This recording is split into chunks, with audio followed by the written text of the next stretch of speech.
All right. So let's get The started. Kia Alexis is starting to record. Yeah. Now this is so much better because I can hear you real clear. Before Oh, it was coming out like a walkie-talkie, like static. oh, really? Oh, cool. I can hear everybody clear now.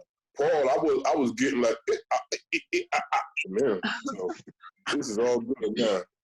Nice. Oh, I see. I was speaking in Swahili at that time. Oh man. So y'all have to excuse me. I told you I was dropped on my head as an infant. I have a legitimate excuse to come shout out. All right. So somebody else is coming in. All right, guys. We asked that everybody mute themselves besides me, Jen, and Paul. That's good because I don't think I know how to mute myself.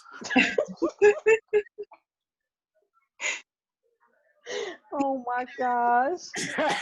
I can't. Are you sure you want to do this interview? Yes, we are going to do this interview. Oh my gosh. All right, all right. So, we want to welcome everyone to Words Unleashed Events, another awesome conversation this evening with our guest, Paul Sampson, also known as Divine Inspiration. Welcome. Greetings and salutations. Thank That's you not for proper enough. accepting. Thank you for accepting our invitation to come out so we can get up close and personal with you this evening. Thank you for the invite. I'm really humbled by this. Thank you. You are very welcome. Y'all know how to make a pecan tan man blush. I like that. Pecan tan man. Oh my gosh. Thank you. First, I would like to, again, welcome everyone for coming out. Thank you for showing love, support, your continuous love and support for Words Unleashed events and our artists and our friends. We ask that everyone please respect the mic when the artist is on here, respect the host, the platform, and we will ask if you would please, don't unmute yourself during the conversation part of it. For anyone that's on here, we want to give them that respect and, to do their thing and for us to do our thing. We're on here for, that intimate conversation with our artists at the the moment. And this platform is to know the person and the artist on a personal level and get to know his or her works. So we want to thank you so much for everything. So again, welcome Paul, welcome Divine Inspiration. And it sounds like he froze up. It looks that way. And it looks like I try to unmute him. Okay. Paul, can you hear us? Yeah, I can now. Somebody tried to call me and shut y'all down. Oh, okay. That's what happened. I had to let them know. Leave me alone right now. Not right now. I'm getting my few minutes of fame. Leave me alone. And I just, want to go ahead and for those of us that are on here to share, just a little bit. This is our artist spotlight guest of the evening. Can you guys see that? Oh, wow. Yeah. I'm so professional. Boy, oh boy. If they only knew. Oh my God. Mama used to tell me I clean up pretty good. So that is featuring Mr. Paul Sampson, Divine Inspiration. All right, I hope everyone out there see this. I'm looking at my page on Facebook and I see it just popped up. That's pretty cool. Oh my gosh, that's awesome. All right. Wow. I get tickled by these things. It's so cool. And so we want to go ahead and Before we get the conversation started, Divine Inspiration, we would love for you to start off with a piece before we get into our questions. Okay. I happen to have one ready, just All in right. case. Awesome. And this is called Do Black Lives Matter? Hmm. With a question mark. Mm. Black Lives Matter, or at least that is the current mantra. Yet the biggest murderer of Black lives are those who look like you and me. The biggest disrespect of our Nubian queens come from supposed Nubian kings who refer to our sisters as hoe or itch with a B. Or queens who proudly respond to this. They need to get out the gutter and stop feeding into this bullish. The greatest reason Black businesses don't succeed is because the greatest chunk of Black millions and billions are spent in the white man's stores. The Black businesses only get ignored or robbed by Black folks, keeping us downtrodden in this white man's world, hurting us to our race's very core. Our very race has seen some of the darkest times imaginable and has persevered and overcome. Unlike the ish we see and live today, when racial unity and assistance is something as a race we ignore. This cry of Black Lives Mattering, no matter how true it may be, won't ever mean a blankety blank thing until we matter to one another, till we stop wantonly killing our children and our fathers and mothers. Now, let's take this just a little bit further. When was the last time in passing you simply respectfully greeted another king or queen of our race without getting a sister or a brother responding with a snarl or a grimace on their face? When was the last time you saw a homeless brother or sister and you ignored them, walked past them thinking, nigga, get a job, move your dirty begging behind to another place? Yet you yourself have a prison record and know that employment is far and few, or just ran to get your nails did by an Asian or a Jew. Until Black lives matter to Black people, they will never matter to anyone else. Until we stop foolishly giving to others all of our collective wealth, we will and truly shouldn't matter to anyone else. So stop this blame game and stand up and grow up and become responsible for ourselves, because if we continue the way we are going, we are sending ourselves to hell. Get off your behind and get out and vote and let your voices be heard. If you don't, then shut up and go suck on a turd, because you didn't even have to try. You didn't even try, so you don't have the right to say one single word. Now, if you honestly think Black Lives Matter, then prove it in action, not just lip service. Promote your Black politicians, but as a Black politician, carry yourself ethically. Lend a helping hand to others looking like you or me. Support Black businesses, and if you are a Black business, be just that, a business. Also, respect Black people. Always don't punk out and stop.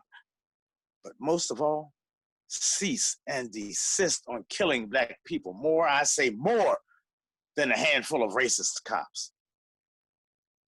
Then, perchance, Black lives shall truly matter. And that's that piece. Wow. Wow. Mm. Oh, thank you. Wow. That's heavy. Very You know, That's heavy. and I don't want anybody to misconstrue anything thinking that I'm racist, because I love people. Mhm. It's not the Yeah. color of your skin that might make me not like you. It's what lies within. You know, so I'm not racist, but I do want and hope and strive to improve my own race. I mean, and like there's so many like white, they call them white supremacist groups now. Some of them are just white survivalist groups. They just want to see their race exist. Yeah. With all this inner baby making and all this stuff going crazy, the white race is dwindling. So I have no problem with them wanting to uphold the race because I feel the same way. Now, I'm not going to do it at the by standing on the backs of somebody else, any other race. It's just that I want to see my race rise back to where we used to be. We done got lazy. And I have no problem with the white race wanting to keep the white race pure, keep themselves, because, white race is one of them. They used to be the majority, but they're not anymore. And the white race, and I can almost see it now. Well, I won't live to see it, but there's going to come a time when there's not white and black and Asian anymore. We're just going to all be like something in between because so much intermingling is going on. So I mean, as long as you don't hate me because of the color of my skin, I can understand you and respect you for wanting to support your race and keep your race. Right. But hatred just because of the color of some skin is stupid. I know. I feel the same because way. at the end of the day, you're hating yourself. Because humanity started from Adam and Eve. And all of that is where all the rest of us come from. So somewhere down in that DNA strand, we're related. So if you hate because you're black, you're hating yourself. If a black is someone that's white, just because they're white, they're hating themselves. That's facts. And that's all I got to say about that. In my Forrest Gump voice. Wow. I hear you. Yes, most Definitely agree. I agree. That was a real devastating piece. Yeah. I like that. Thank you, bro. I appreciate you. I really appreciate it. I get compliments, from time to time on my pieces, and I don't know.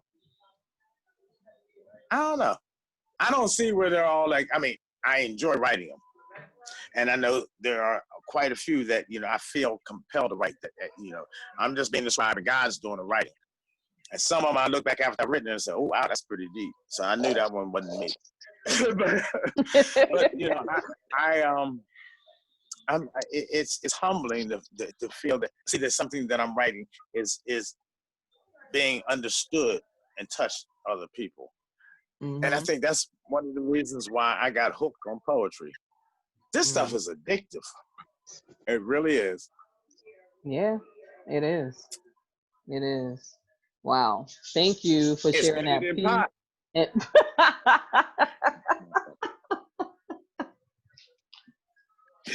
Oops, did I say that out loud? My bad. You're fine. Oh my gosh. Wow. So Jen, would you like to start off with the first question? Sure. So my first question to you is, how do you define yourself as a writer?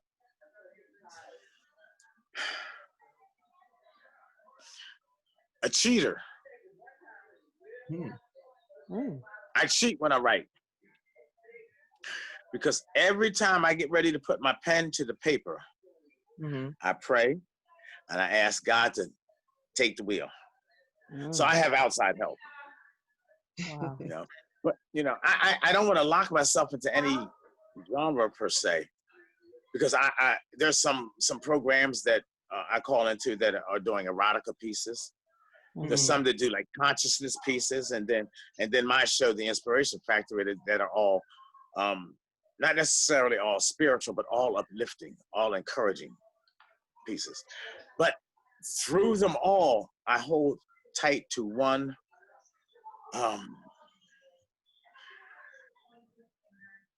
to what I feel is at my core, and that is my love of God. So I don't curse on any of my pieces. I don't give and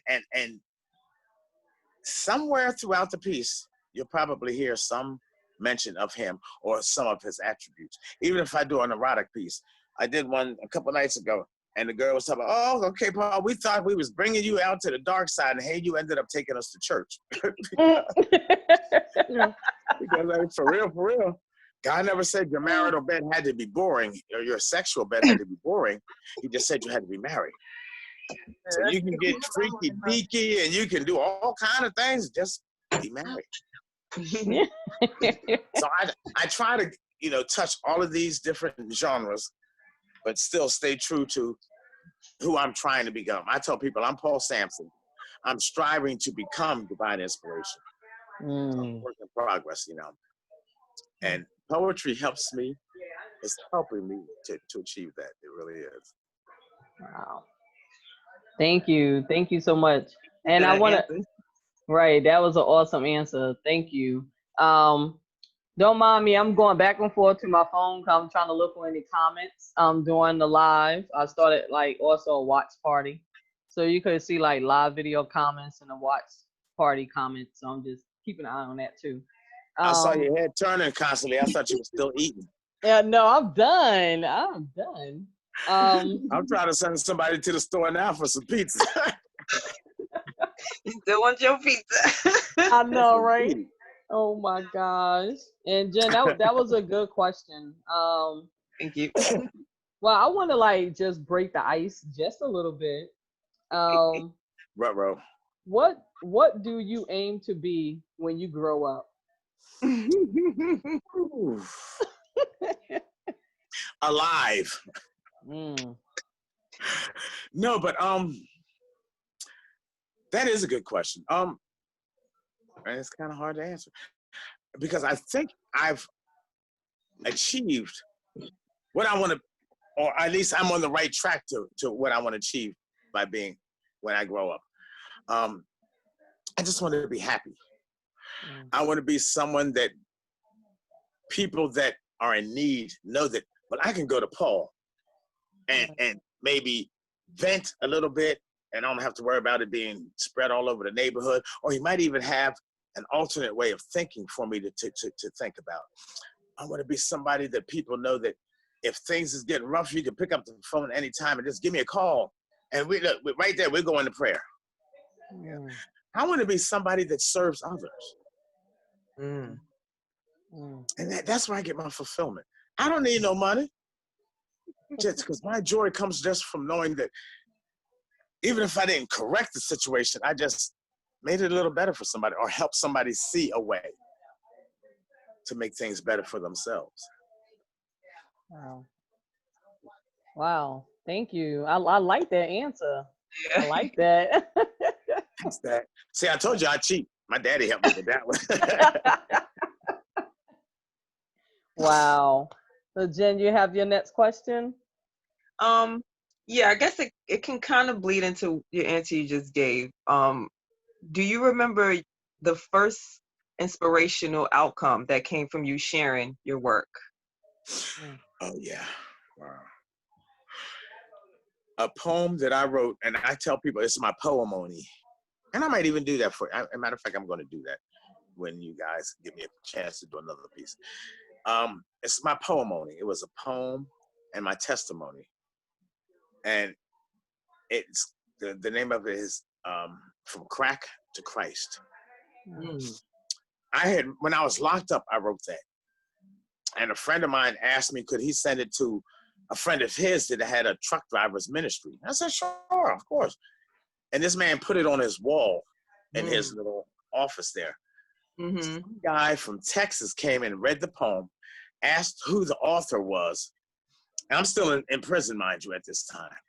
And they reached out to me wanting to know when I got out of prison, would I mind coming to Jasper, Texas to recite that poem and to speak to a troubled youth ministry that he had down there. Wow. And that just, oh my God. Just thinking about it now got me teared up a little bit. That was just so humbling. So it was just such an awesome feeling that something I wrote really touched somebody. They got it like I got it, you know? And that piece, and the person that did that, and this was like 15 years ago, 10 years ago, we are still very good friends today. he was a volunteer for the prison Bible studies. And the friendship that grew out of that. So, I mean, that poem right there just kind of rippled out and opened up quite a few venues. And just feeling so good because so many people will hear it and just feel it. And it doesn't have to be crack. It could be alcohol. It could be sex. It could be gambling. Anything that has you taken out of your norm. Anything that is greater than you to you. You can fit in there. It doesn't have to be crack. Crack just happened to be the one that got me. But God is able. Wow. Yes. He's always working too. Yes, all the time. Never quit. Yes, indeed. Wow. Thank you for, sharing that, allowing yourself to be, vulnerable with us this evening. So thank you for sharing that part of you, sharing that I don't story. worry about that. Look, God accepted me and forgave me, so I could care less what anybody think that I used to be a crackhead. I used to be this. I don't care about none of that. The Most High has forgiven me. Right. So why I care about anything else? Wow. And I'm an open book. I'm not ashamed of nothing I did, because if I think about it, it took that crack addiction. It took some of the mistakes that I made. It took some of the unfair things that have happened to me in life in order for me to be who I am today. And I kind of like me. So if any of that had changed, I might not be who I am today. So, I have no regrets about things. Right. Wow. Thank you. Hallelujah. I'm at a place where let me change. I love me today. I didn't always do that. But I do now. And it took all of that. Wow. Thank you. So I do have a question for you. Who or what is your inspiration?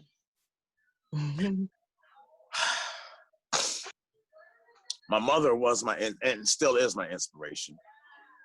I just lost her in October, but she was truly my inspiration. And I'm not just saying that because she was my mother. Right. If she was anybody else's mother, she would have been an inspiration just because of the person that she was. The things that she went through, and she still kept her head high, carried herself with dignity, and just never gave up. She's the one that taught me it's okay to fall on your face, just as long as you pick yourself up and keep on going.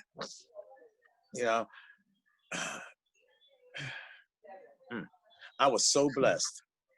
But y'all, Jen and Nakia, y'all both know I'm a mama's boy. But everybody else is listening. Yeah, I'm a mama's boy, and I'm proud of it. But I had an awesome mom. She raised 3 boys by herself. And sometimes she was working 2 jobs, going to school, and raising us. That's strength, man. That was what I hold Black women to.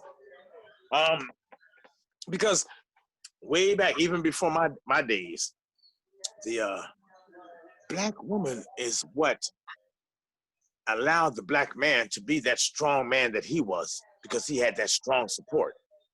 A king couldn't be a king without a strong queen behind him, or aside of him, not behind him, alongside of him. But a lot of that has changed today, and we can see the differences in the whole family dynamics from slavery days on up to maybe the 50s or the 40s. Then things start changing, But we need the queens to recognize their place, to regain their dignity of self. Because you will never get that king that you want, unless you become that queen that you're supposed to be. King can't be a king by himself. We need that strength. And it doesn't even have to be a romantic love. We need a strong Black woman in our lives to keep us in check. It's a check and balances system. Wow. Whew. All right. Thank you, Paul. Um, we would like for you to, at this moment, to share another piece with us. Okay. Now, out of all the poems I've written, there's only 2 that I have memorized that I can remember because I have CRS, Okay. and that's can't remember stuff.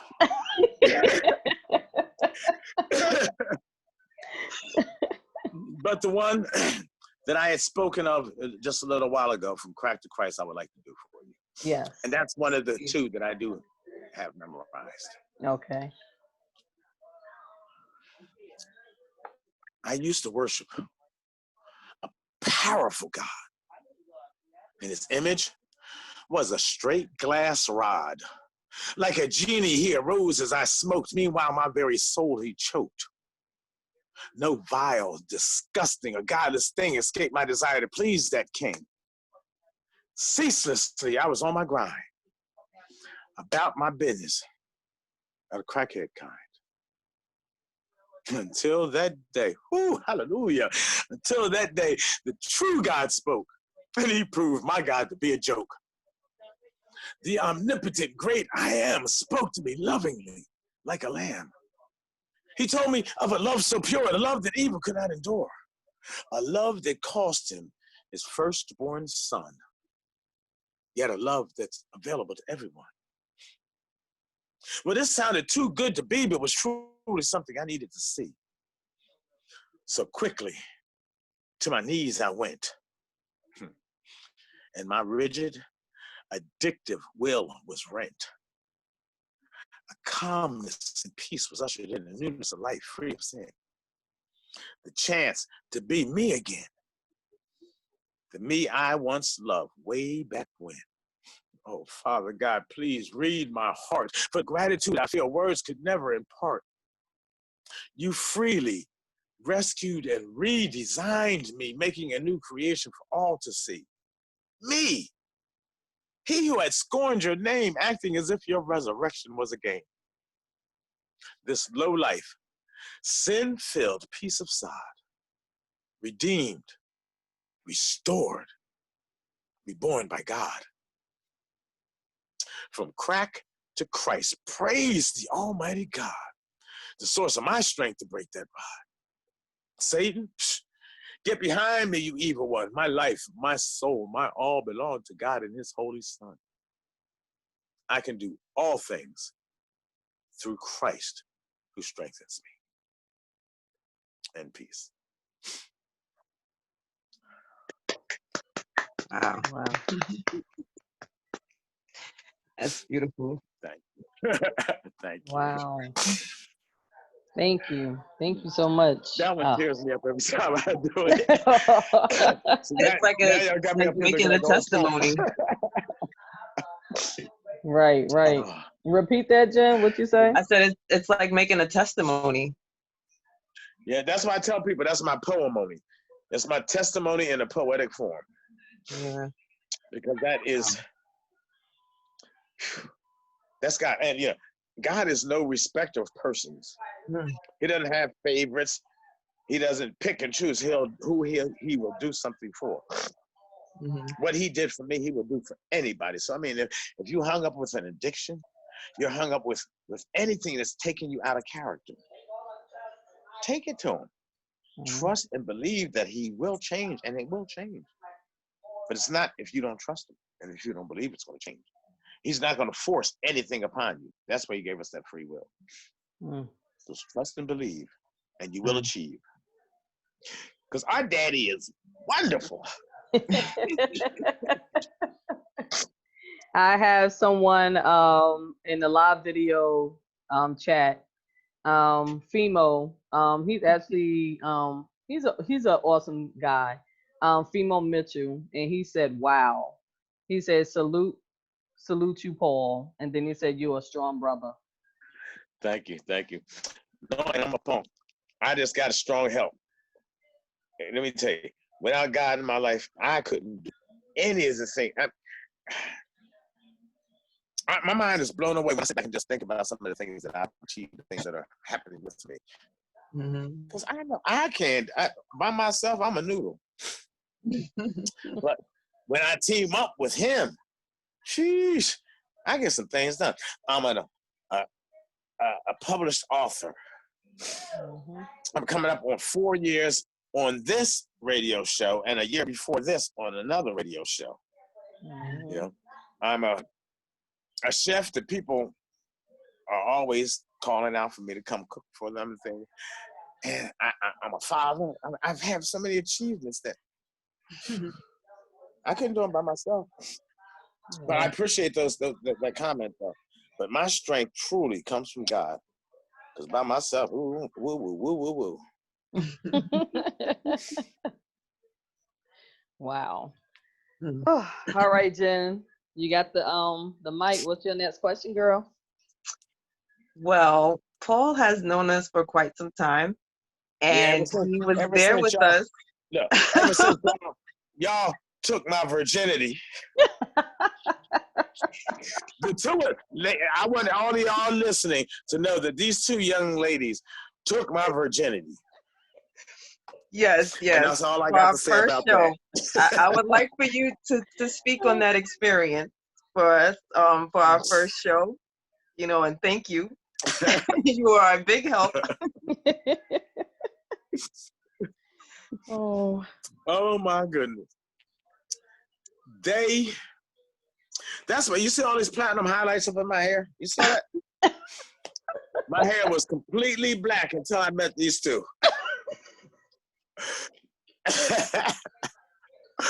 But in all seriousness, Words Unleashed, it was Nakia's show. That was the first show that I had ever called in to do poetry. Mm-hmm.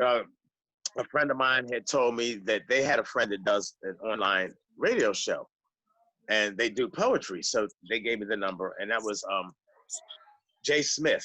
But his program was more sports and things along that line. It wasn't poetry.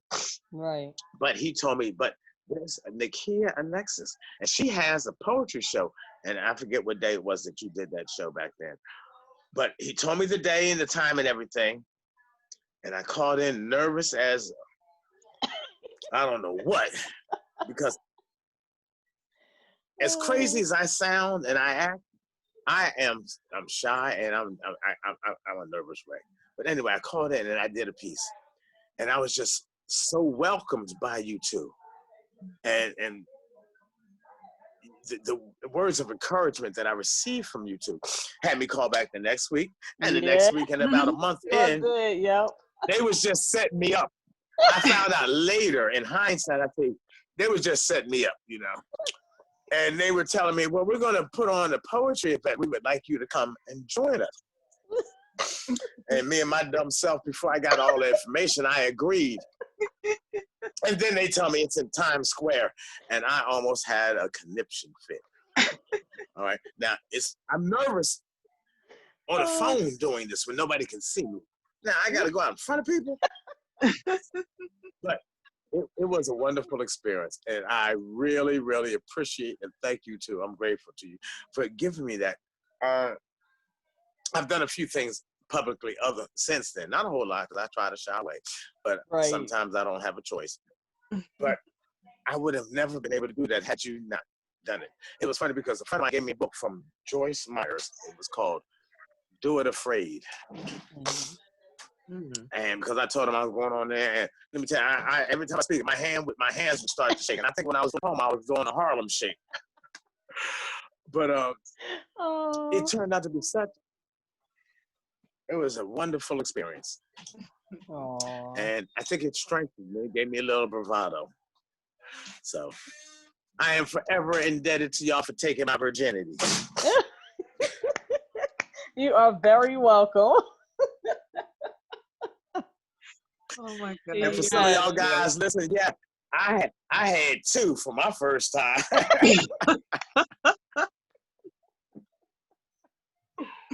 Oh my God. Well, thank you for allowing us to take your virginity. Kevin said, I got drinks today. I know Kevin's sitting back there saying, this boy is shot out. What's in that glass, Kev? Oh my God. Oh my gosh. And you ain't sharing? Oh my gosh. See, that ain't right. That ain't right. He's like, that is not right. Oh, I really don't like you right now. Oh. Can you take him off of this thing right now? Oh my gosh. Well, before I get into my next question, I would love to allow our fam on the lines, if they have a question for Paul Sampson, Divine Inspiration, to please go ahead and unmute yourself, and we will allow 2 questions at this time. So if anyone out there has a question, please feel free to ask. Ruh-roh. I got a question. Okay. All righty. And what's the question, sir? Can you hear me? Yes. We can hear you. Oh wait, he went back on mute. Hold on. You went Don't back get on scared mute. now. You went back on mute. Let me see if I could take him off.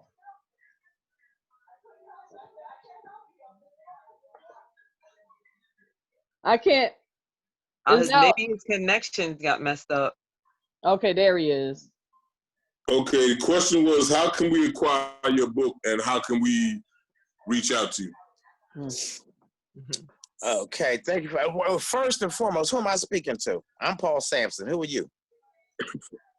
We met at their I think it was the second thing that they did at, what's they call that place? Funkadelic Studio.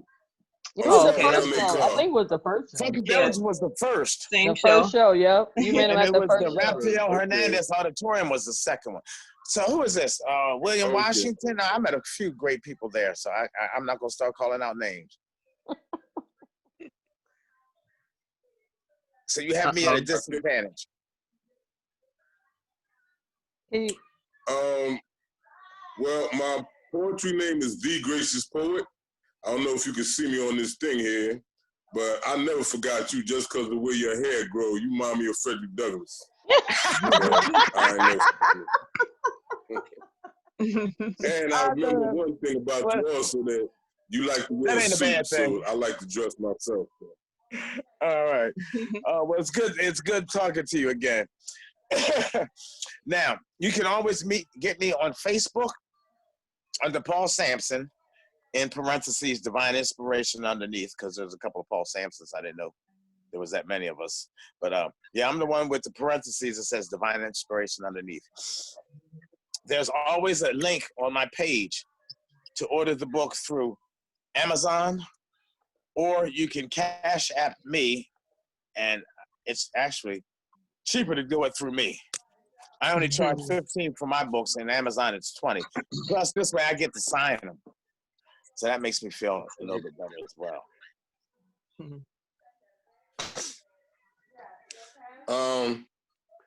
For whatever reason, your voice is coming out like I said earlier about going in and out like it's a walkie-talkie. So if you can hear me clearly, you can go on Instagram. You could go on Instagram to my page. It's the Roman numeral 7, which is a capital VII_KSATM, and direct mail me your info, and then I can reach out to you, because I can't hear nobody. Everybody's voice is coming out now like that was stop and start. Roman numeral 7 _ and then what was the rest?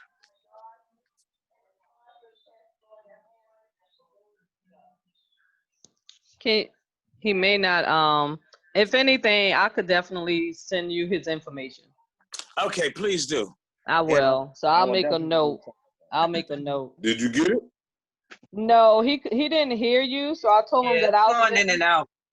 I'll send him your information.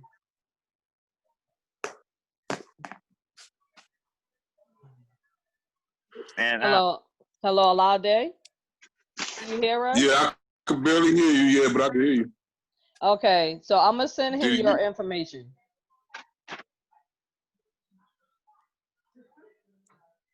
Hopefully he heard me. I think it's delayed too. Yeah. You know, Lade, now I remember he had dreads too, didn't he? Yes, because Yeah. he came I there remember. as a Yeah. vendor. Yeah, and then he Yes, yep. I remember. Yeah, See, we my CRS doesn't take over all the time. and I'm not sure if you guys could see it, but this is his book right here, Celebration of Jesus Christ. I have it here on Amazon. And like you said, if you were to reach out to him, you would get it cheaper and plus autograph copy. So that's awesome. That's cool. And I'm glad that they asked that question because that actually follows into my next question. I wanted to give you time to tell us about your book. Okay, it's funny. I just got a notion that I wanted to write a book. Hmm. Had no idea what I was going to write about, what I should write about, if I could write a book. So I just started writing, and I prayed about it, and it started coming. And at every point where I got confused or maybe didn't know what I was supposed to do next, it's just like he just touched my head. Okay, now this is what you're supposed to do. And he actually told me this. Now stop, because I I didn't know how many poems to put in it, and the inner voice told me 40. Mm. I said, okay, well, 40 was a very prevalent number, biblically speaking. So I said, okay, so that must be my daddy telling me what to do with that. But then I just, well, this one ain't the one that should be in it. And I kept taking them out and replacing them with others until he finally just told me, stop, leave it as is. Mm. And I I was just so happy that my mom, she helped me to edit part of it before she Aw. passed. Because that's the old English major. Right, So right. she couldn't wait to get her hands on it. But it's 40 of my poems, 10 in each chapter. There's 4 chapters. I'm just talking about how we develop and nurture our relationship with Christ. Mhm. First, you've got to, admit that you need him and commit to him. Then the next stage is the responsibilities and disciplines. Because once you realize that you do need Christ as your Lord and Savior, you got some responsibilities. You got some disciplines, things that you need to do and things that you need to refrain from doing. And even though it's all an ongoing process, you know. But then next is thanks and praise. Because if you went through anything close to some of the insanity that I've put myself through over the years, you definitely have to thank him and praise him, because he had his hand on me through all of the crazy stuff in order for me to take those first 2 steps to get to this 3rd step. And then the last one is sharing and witnessing. Now, I'm not one that believes in going door to door and evangelizing and all that, although if that's what your calling is, I have nothing against it, but that just ain't me. But we share and we witness, more importantly, by the lives that we lead, the examples that we share. Because anybody can say whatever they want to, but people are watching you. Once you accept Christ as your Lord and Savior, they're watching you, waiting for you to do something. Say, "Oh, that don't look like very Christian-like to me," But so we have that responsibility of sharing it and witnessing. Because I'll tell anybody now. There was a time that even though I believed in Christ and all of that, that I wouldn't do it publicly. No, I don't care. I have a button, a little pin that I wear sometimes that says, "How can I pray for you?" I was walking through Walmart, and this white lady came up to me and said, "Excuse me, sir, I saw your pen. Could you pray for my father? He's got some kind of surgery. He was going through something." Mm. I was right there in the middle of Walmart. I stopped, and I was shocked myself. Well, what did I just do? I stopped right there and I prayed with her. Mm. He's brought me a long way, so I can't turn my back on him. Am I perfect?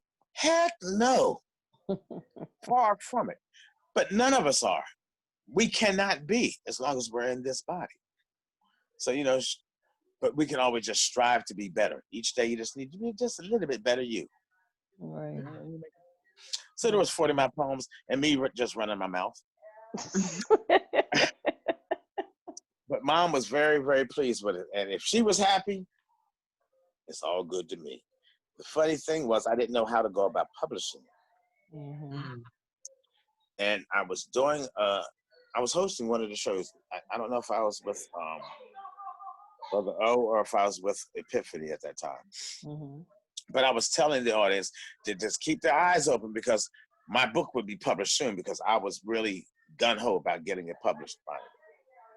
And David Mott, that's the same one I was talking to you about earlier, about that's also a comedian. Right. He called me up at 11:30, something like that, at night from Oklahoma. Stayed on the phone with me until 4 a.m, talking me through step by step how to self-publish my book. Wow. While I'm doing the corrections and editing, and he was right there through the whole process. I told him, David, oh my God, your help was invaluable. What I owe you? Let me send you something. And he told me the only thing that I owed him was to pay it forward. When I saw another artist who was interested in writing a book, that I would do the same for them that he did for me and help them get it published, help them through the steps. And so what platform did you use to do your self-publishing? It was Create Space when I did it. Right. But they've been swallowed up by Kindle Direct Publishing. Yep. Yeah. Direct Publishing. Yeah. That's But I right. understand Lulu is another pretty good self-publishing venue to go through. Wow. So I know you did mention that you are going to be working on, so it's a two-part question. Can you tell us what your second book would be about? No, I can't. Okay. I have no idea.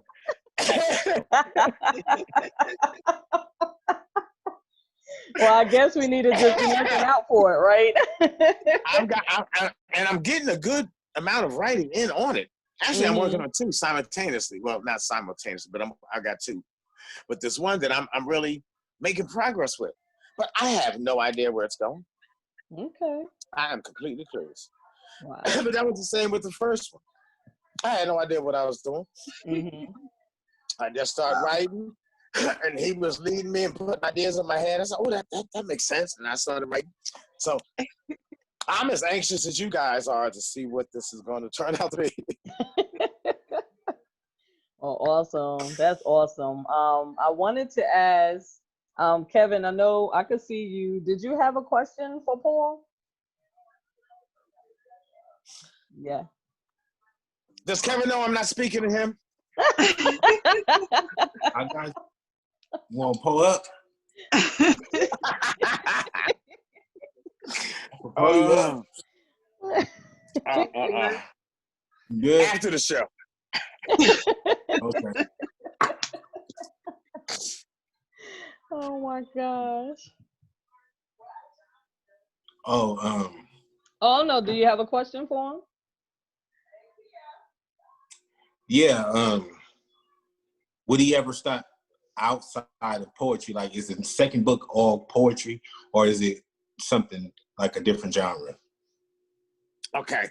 The one is going to have some poetry. I have no idea how much. But then, and like I said, that I'm working on two simultaneously. There's one with the poetry I'm further along in than the other one. But the other one, I don't have the feel that it's going to be poetry in there. And that's kind of scary. Because poetry helps fill in the blanks, take up space or whatever. I don't know. But so I really don't know what's coming out. But who knows? It might be breaking out and opening a new door for me. Just a novel about experiences or whatever. I don't know. But I do have this feel that the third one will be without poetry. And you know what? I never really realized that until you asked me that question right now. Okay, thank you. All right, I'm gonna talk to you now. I'm not mad at you. No. That's what I do. That's what I do. The kid knows. Okay. I hear you. Yes, I know you, Kev. Oh my gosh. Wow. Thank you for that question, Kev. Yeah, that was a good one. Yeah. It's funny because I never really thought about that. but it just clicked. It the second book does have some poetry in it, but the third one doesn't have any in it, and I really didn't had that urging to write a poem. Oop. Oh, he went. There Paul, you go. you okay? There you go. You went mute for a moment. Can you? Yeah, somebody was repeat? trying to call me. Okay. But I can see this third book is going to be without poetry, so I'm kind of excited about that one now. Mm. That's Wow. interesting. Yeah, that is interesting. All right, I can't wait for that. The second one, the third one, awesome. Okay. Y'all be amongst Def- the first to know. definitely the third one, because I would love to see what that's about. Yeah, without poetry. It might be smaller than any of the others. I don't have the figures. But then again, who knows? You know how I can run my mouth. So if I get to running my mouth, there ain't no telling. That thing might be a 2-volume book. Who knows? Oh my gosh! Wow. Jen. To your next question. Well, is there any artists that inspire you? Oh my goodness. Sheesh. Do we have that much time? There are so many. William Washington, who I met on that first event with you guys. Right. I still, I feel that brother. He because he was so down to earth. But then when he gets that mic in his hand, he starts spitting. He's so prolific. It's just that's what I want to be when I grow up. You know, I just love his work, and I love the attitude and his whole being with that. You know, some people that are very, very good, they tend to think they know it themselves, but he's not. He's just regular people that's been blessed with an awesome gift. So William Washington is one. For real, the poet, who happens to be my CEO from Epiphany. There's so many though. Angela Suntoucher Patterson. She is Ajay the poet. Mama Oladeji. She. There's aspects of her work that I admire, and so I draw inspiration from anybody's work. Yeah, I'm like a vampire. Yeah. Some of the qualities that I admire about other people's work, I try to, just like with cooking. I see somebody has a recipe for something, I'll take the recipe, then I put my own twist into it, make it mine. Yeah. And so when I see these different aspects of some of these poets, I try to, and I don't want to say emulate them, but I try to ride on that same energy wave that they're on, to maybe reap some of that from them. You know, and it's helped me to do a few different type of pieces. So yeah, I guess this is all part of the maturing process of growing to be a poet. Yeah, that's cool. Yeah, people have inspired you all the time, all around, from so many different aspects. Sometimes it's just a word, and you can write a whole poem out of a word someone else used. You know, Jennifer, did you hit the nail on the head with that one? I mean, like you said, it could just literally be one word. Yeah. That would birth a whole long poem for one word. Or just a look somebody gives you. Or anything. It's just so many, innocent, mundane things could just spark something that can turn out to be really, really deep. So I'm glad to hear you say that, Jennifer, because I had to apologize to the pastor and let him know that I wasn't ignoring his sermons. Because oftentimes a word, like you said, Jennifer, one word in his sermon or during the service. And you blank out and you're like, and now I'm on my tablet and I'm writing. Right. If I don't write it, I forget. So I'm writing. And I had to let him know, Pastor, I'm not doing the Facebook thing. It's just when God gives me something, I got to start writing. Yeah. It's like I can almost hear him tell me in the back of my head, grab your phone, grab your tablet, grab a pen and pencil.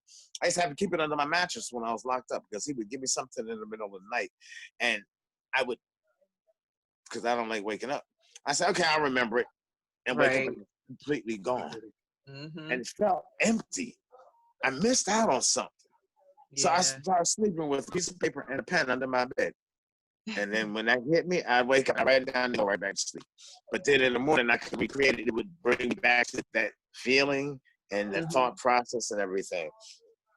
So yeah, one word, inspiration comes from anything. Yeah. It does. Wow. Um, Thank you, Jen, for those questions. Thank you, Paul. Can you tell us about your talk show? Yeah, this is with Epiphany, the For Real Entertainment Network. It's on. They have something on every night of the week. Uh-oh. He went mute for a minute. Yeah, I think it's his phone. Oh, it might be somebody calling him. Oh. So sorry. Every night of the week, 319-527-6300 is the number. At 9 o'clock every day, you call that number and listen to something good. My program is the Inspiration Factory. It was the flag show program for Epiphany. And that's why I was so blown away when For Real offered it to me. Because that was what started all of Epiphany, was the Inspiration Factory. And some of the poets tell me that that's their church, because they don't have a building that they go to. So they tell me they got to call it Inspiration Factory for church. They've even started calling me Pastor Paul. And that was so funny, because my mom always told me that she thought I was going to follow her father's footsteps, and he was a Methodist minister. Wow. And I said, "You crazy." I ain't. But now I have people calling me Pastor Paul, and she was alive to hear them, because occasionally I would do the show from her place in Delaware so she could hear the show. And she's heard people refer to me as Pastor Paul. So she spoke that into fruition. Wow. Then they started calling me Pastor Slinky. Pastor Slinky, because they saw me do, last year on my birthday, I posted me doing a round off and a back handspring and a back flip on Facebook. So they said I look like a slinky.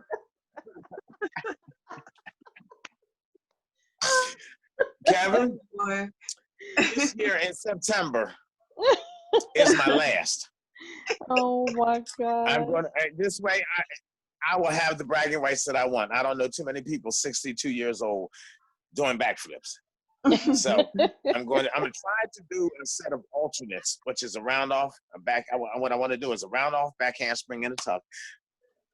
Excuse me, round off, back handspring, back flip in a tuck, another back handspring, and then the next back flip I'm going to do in a layout.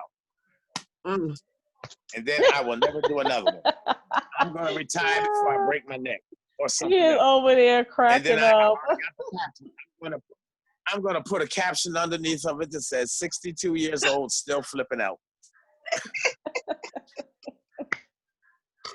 Oh my God. And I will be posting that September 9th on Facebook. And then I'll quit. Okay. Oh my gosh. Look, I think he's putting it in his phone. He's gonna be on the look. He's gonna be on the lookout for that one September 9th. Yeah. No, Oh my a God. month beforehand, I'm gonna start stretching and doing some exercise and make sure that I'm stretched out, because on my 61st when I did it, I could feel that my body wasn't really ready to do that anymore because I hadn't done it. You know, Yeah. when I was younger, the kids would come up to me talking about, "Oh, hey, Mr. Paul, do a flip for me," and right there in the middle of the street, or on the sidewalk or in the grass, wherever, I would do some flips for them. Right, right. And invariably, I would take them down to the playground in the field, take my shoes off, and we'd get out there and I'd start showing them some things. And I had a friend that told me, "Paul, you remember when you was in school and I used to always ask you to do a flip?" And I said, "Yeah." He said, "Then my son started asking me, Mr. Paul, can you do a flip for me?" And I said, "Yeah." Then he said, "My grandson started asking you to do the flip." I said, "Yeah, where's this going?" He said, "You old SOB, you've been flipping for 3 generations." Wow. And I said, "Wow, that's true." So, but I like, because our people have a natural ability with gymnastics. We just don't have the money for these gymnastic camps and things like. We ain't got an extra $100 a week to send our kids to these camps and stuff. So we don't get to learn these things. I have worked with some of these kids. Just like one day they asked me to do a flip, and we got them asked me to do something, and they go like this. It's something natural or innate within us. Let me hit the lottery. I'm gonna open up a gymnastics school. Ooh, And the kid, you can be my first pupil.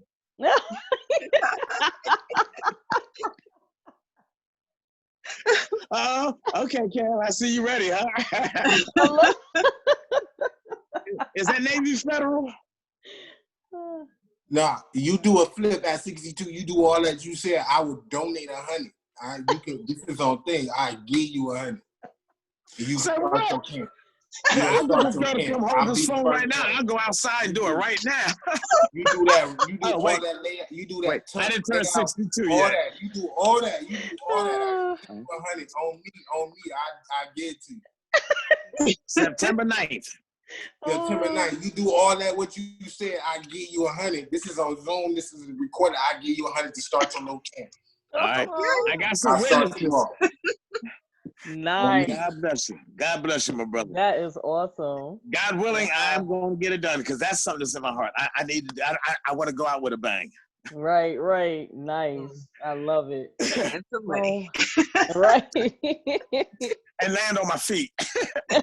Yes. Yes, land on your feet. Yes. So I want to open up the lines again. If anyone has a question for Sampson, aka Divine Inspiration. Crystal, do you have a question? Alade, do you have another question? Or Kev, do y'all have any more questions? If so, just unmute yourself. If not, we're just gonna move forward. I just want to know if you got my information so we can communicate. Oh, I said I'll send it to him. I'm gonna send it to him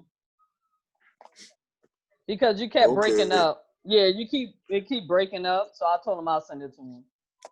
I will have it before the night's out, and I will reach out to you this evening. Yep. All right, yeah, because I'm getting the same thing. I'm getting that in and out, like walkie-talkie type thing.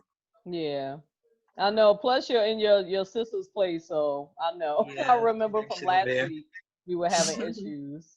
So yeah, I'm gonna definitely send it to Paul before the night is out, and he'll have your information, and he'll reach out to you. I thought it might have just been because y'all is in New York, and New York is shut down and isolated because of the corona. Yeah, really? To a degree, at some points I could agree with that, but when we first started doing this Zoom thing, I was hearing everybody clean, and it seemed like after the second one, it's been going haywire ever since. I know. Wow. Yeah. I might be coming to New York as soon as they open it up and allow free travel again. A good friend of mine from here has been in New York, and I haven't seen him in like 10 years, and we had lost contact with one another. So I told him as soon as they lift the bans and we're allowed to travel freely, I'm coming up. I'm coming up to hang out. Nice. Yeah, I can't wait till they open up because I'm gonna go get my niece and nephew. Miss them. So yeah, I hear you. You know, all artists gotta eat. And I wanted to post up here Cash App for Divine Inspiration, $ Pastor Paul G. Sampson. So any donation is welcome. Any donation. Artists gotta eat. Any donation is welcome. So I'm gonna just leave it up here for a couple of like a minute. So everyone could get it and donate. You guys are so good. Oh, thank you. And Paul, let them know where they can find you. Give them your media. I don't do a lot of media. I don't even remember what I am on Instagram. Oh my gosh. I miss my MySpace page, okay? Oh wow. He said MySpace. Wow. Boy. They just recently finally just dissolved all of the MySpace things. So because you still could go onto your page, but they've shut everything down. And I missed that because about a year or two ago, I went back to my MySpace page and was reminiscing. I remembered my password and everything. I can't remember passwords and nothing no more, but I remembered my MySpace page. But like I said, you can reach me at Paul Sampson on Facebook. Right. I think it's Blessed for Free on Instagram. You know what? I think that is what it, because I was trying to look for you the other night. I was like, wait a minute, what is, now that you say your name, I think it is Blessed for Free. Okay, because that's my email address. And you can always hit me up on email. It's all lowercase and it's spelled out BLESSEDFORFREE. Blessed for Free @gmail. Yep. I check it every day. Awesome. And give them because I think that was when somebody was trying to call you. Give them the number again where they could reach in for your talk show and the other talk shows. Okay. On Sunday evening with Epiphany is the Inspiration Factory, which is the show that I host. And I co-host, I'm the host, and I have my partners in praise. Poetic, who is also known as Van Meadows, and Chantel Archbold, when she's available, she's hit and miss. Whose stage name is Infinite My Asian. Those are my partners in praise. But it's 9:00 every Sunday, and it's 319-527-6300 is the number to call in. Press 1 if you want to get in queue to come in and share something with us. I mean, I hate to say it's a poetry format, but it is. That's what it started out as. But we don't hold it to that. If you got a testimony you want to give, if you want prayer, you can ask for it. Me, Van, Chantel, we have no problem with stopping. And let's go to the throne right now. Sometimes you don't even have to ask for it. We're going to take you there. If you got a song you want to sing, anything that's inspirational, positive, and inspiring to do, it's a profanity-free form of that. Go ahead and sell the inspiration pack. Now, like I said, that same number and the same time, every night of the week, Epiphany has something. Hurt Locker. I don't even want to. I have to lose the Zoom thing to pull up. Every night of the week, there's a show on Epiphany, 9:00. So just give it a call sometime. 319-527-6300, 9 p.m. Eastern Standard Time. Yeah, you're I don't know why it's breaking up a little bit. Yeah, it's breaking up a lot on your end. It sounds robotic. Oh. And there's nothing here I can text on, has it? Yeah, it has There's a chat. It's a chat Is that room. the chat room? You see where it says more? Okay, maybe. Yeah. Yeah, if you tap that, chat. You'll see chat. Yep. Yep. All right. Come on, chat. Here we go. All right. You got 319. Yeah. 527 6300. 9 p.m. PM, not OM. All right. Somebody's okay. There you go. Yeah, somebody's trying to call. I know. He has a hotline over there. Sunday is the Inspiration Factory, and there are other shows every night. Yep. Yep, there we go. 319-527-6300.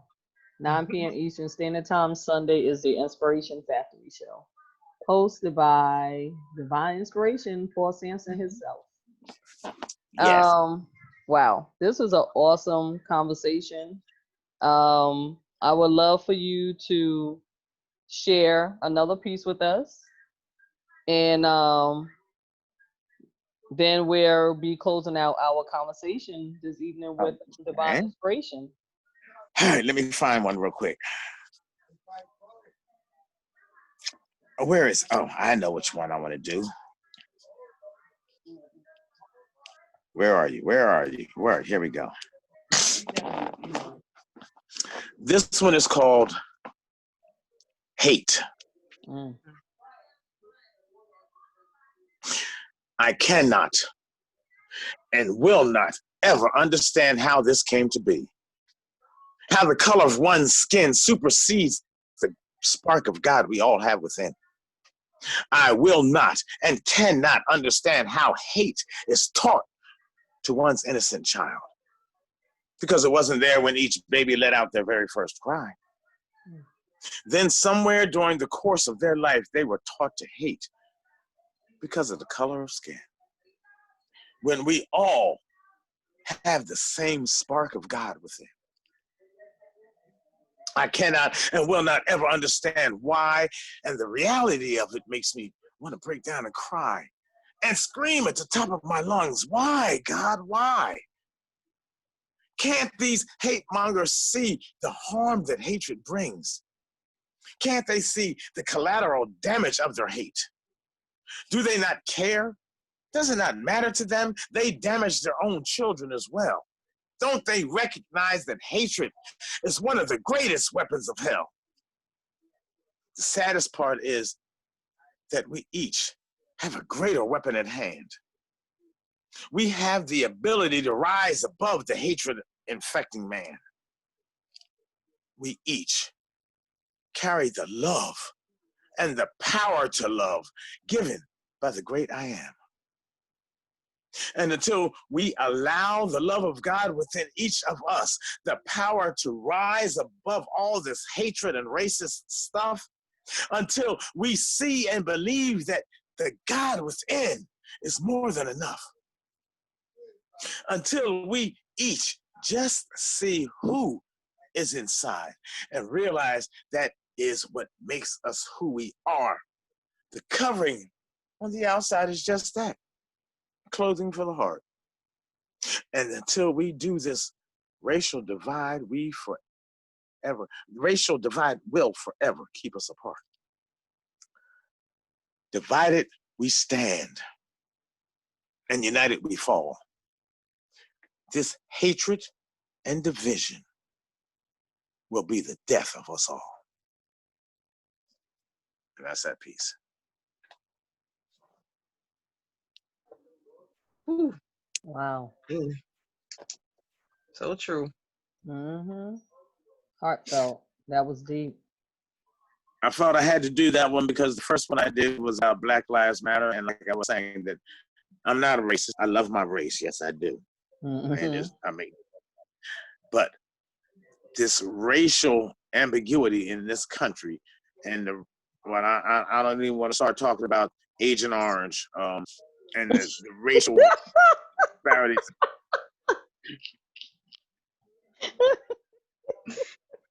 Yeah. Yeah. He's Oh, ever since he took over, stuff has gone crazy.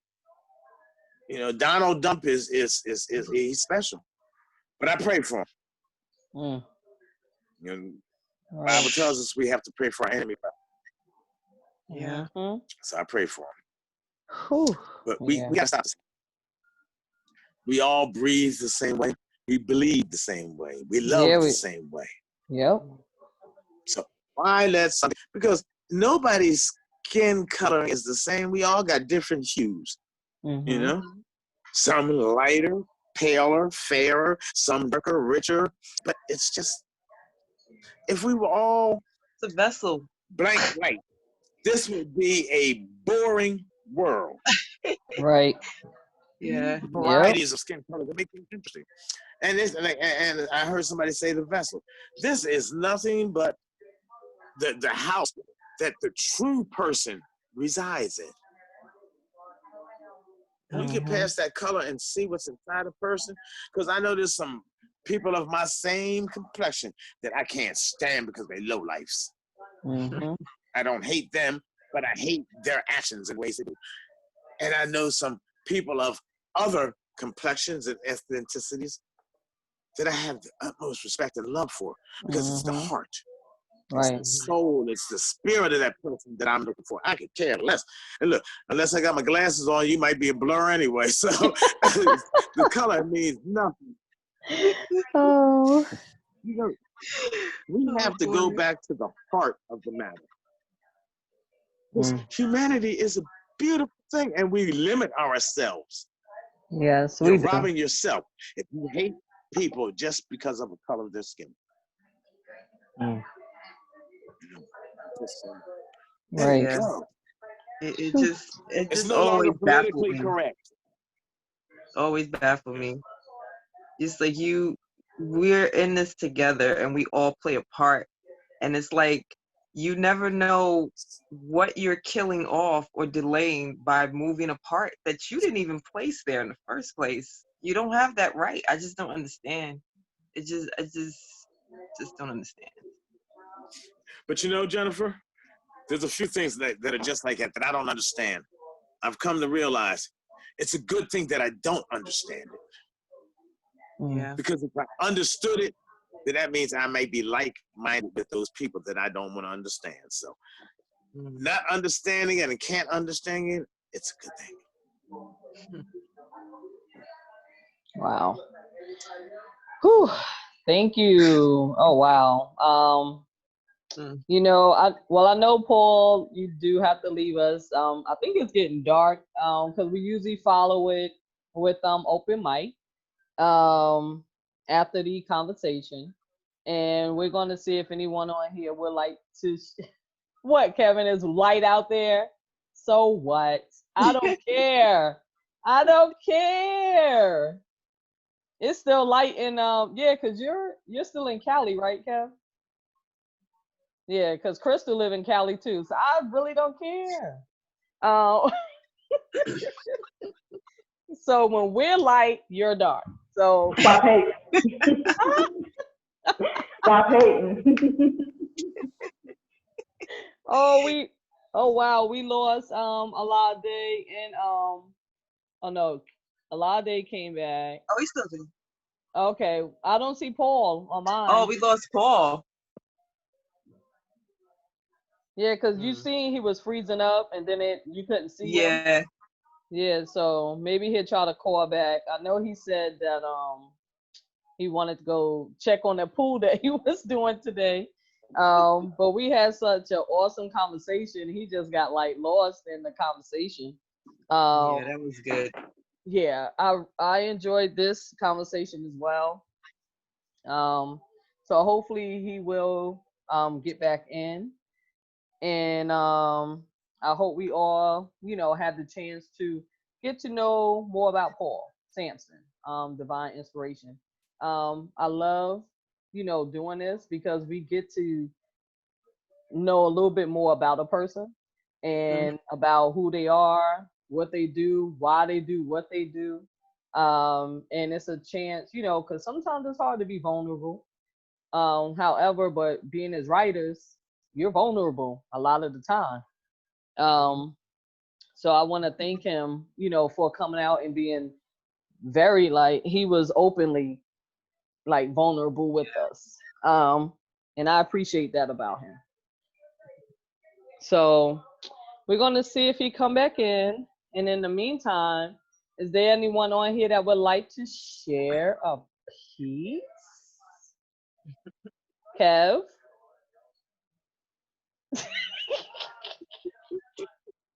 I just like enjoy his gestures when he be behind the mute button. He fucking- No, I'm a writer. I got I, oh, Kev, we would like for you to start off the open mic. Let's get a you. piece out of you. But if nobody else want to go, because I don't like hog up everything. So like, if nobody else want to go, I'll go. Like I got stuff though. And he said, I know you got stuff, Kev. Crystal, are you sharing anything? Look at her. Look. Crystal. Computer, Still at though. work. Computer, like. What'd you say, What Crystal? did you say? I'm still at work. Oh, okay, Oh, okay. since you still at Still work. at work. Okay. Alade, are you sharing anything tonight? Yeah, I'm here. Can you hear me clear? Yep. Yeah.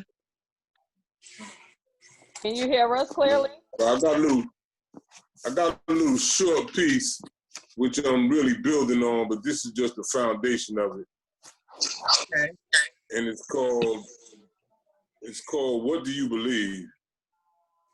Or What Do You Know? It says, do you believe in God or the one some call the Most High? Have you looked into your own self to see the essence of why? I mean, some call it the third eye. Do you believe in Yah? Uh-oh. Uh-oh. Did y'all lose me or what? Yes. Yeah, you went on mute for a Yes. minute. Mm-hmm. Yeah, because this thing keeps going in and out every couple of minutes. So I'm going to start from the top again. Okay. Do you believe in God or the one some call the Most High? Have you looked into your own self to see the essence of why? I mean, some call it the third eye. Do you believe in Yahweh or is it the Tetragramma? Yahweh or Yeshua or is it Allah? Does Emmanuel make sense or is it Ababa? I mean, so many names to choose from, so many attributes. Yes, these are the qualities that describe the Supreme Being. The multitude of things we are seeing, the multiplicity of images we are feeling. Can any of these names be our friend?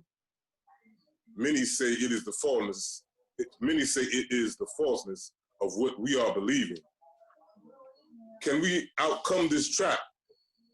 Can we overcome the Eurocentric sap?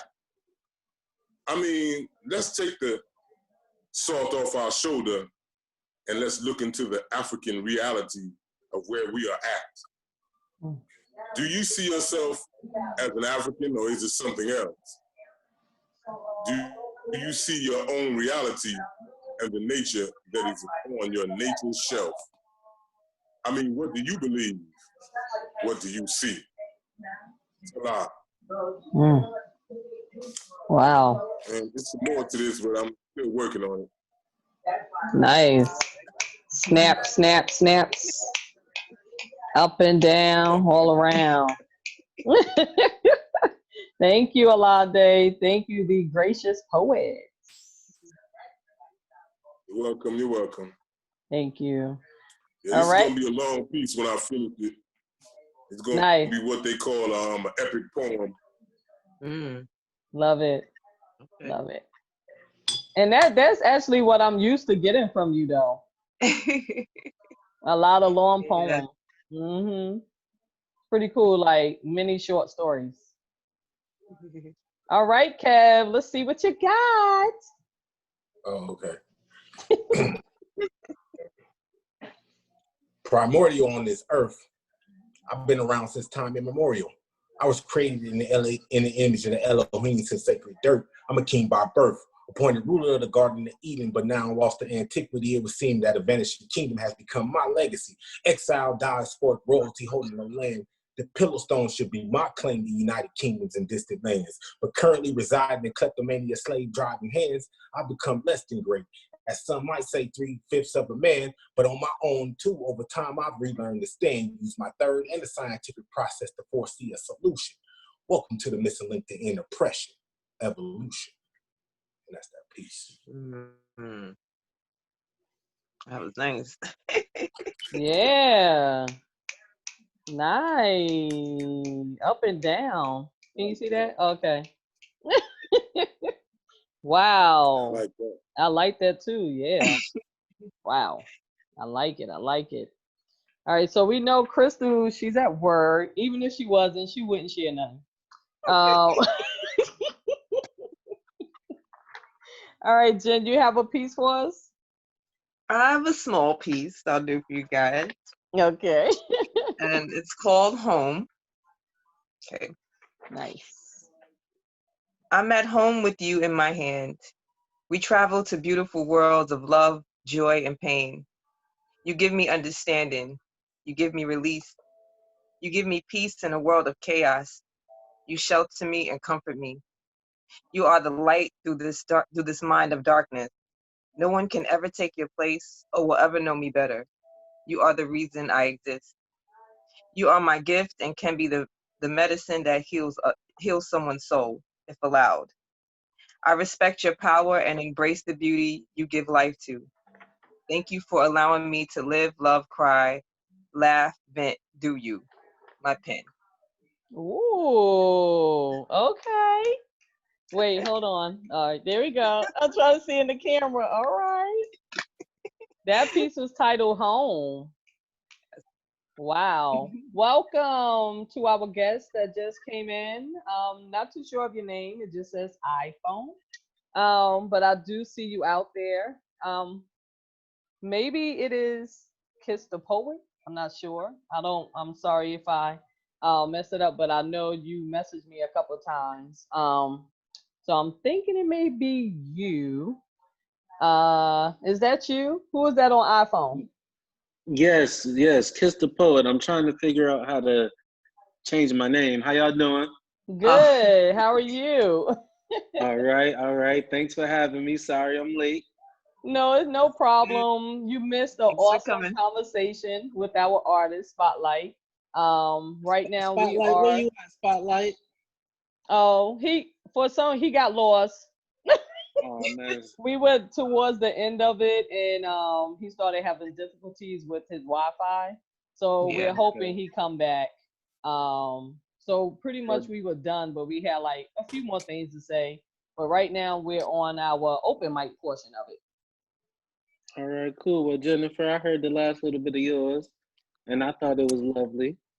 Oh, So thank you. thank you for that, and for all the other poets in the on the live. Yeah, yeah. Thanks for having me. No problem. No problem. So we are going to like probably share do like another round, maybe another 1 or 2 rounds, and then we'll go ahead and end the open mic portion. Um, so we would like for you, Kiss the Poet, to let everyone know where we could find you. And if you could go ahead and share a piece with Oh, that's too easy. All right. Well, us. I was born in Delaware. I live in Connecticut, but I'm currently in Texas for work. And Okay. I've been writing since 2003.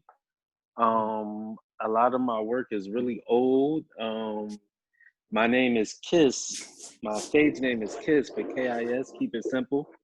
A lot of my poems are short, but if you're listening, I'm saying something. And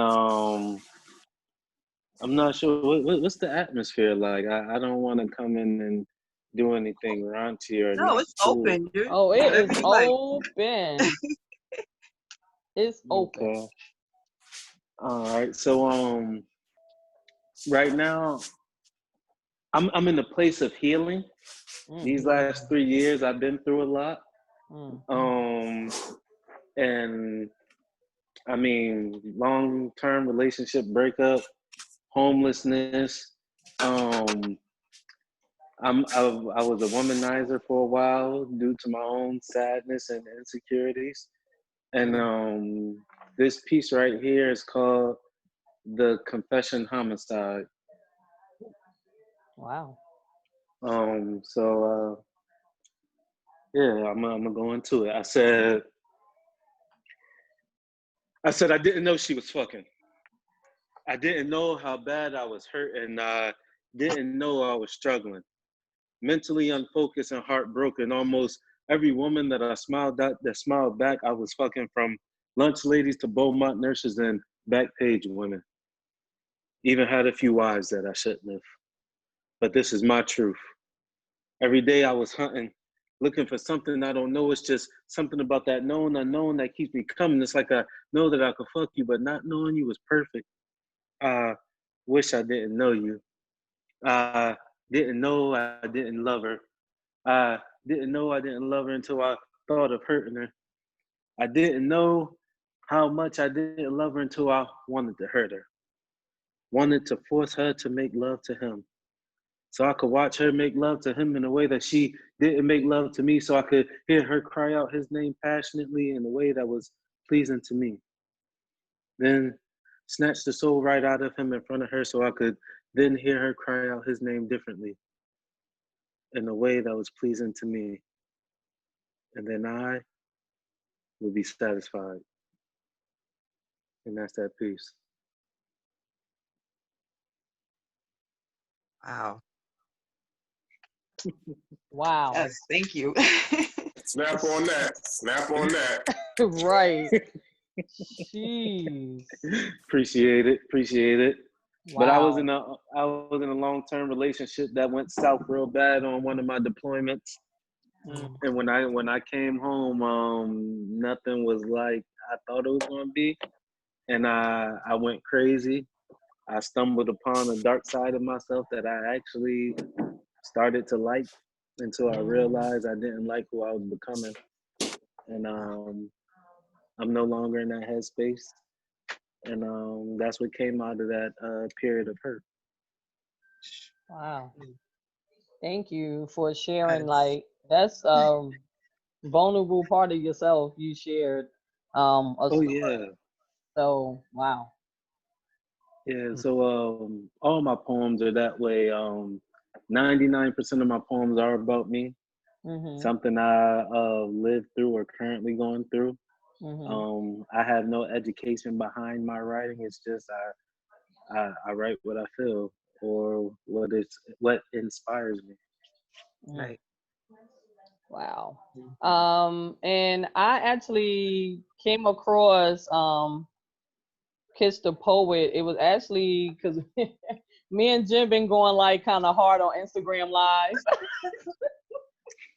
I mean, they have some awesome live Oh my platforms gosh. on IG, and like the connections we've been making, and wow, with the poets and singers and just so many artists and so much talent. And Ah, sometimes we there's just so go much love. Oh right, my God. right. Oh, it's beautiful.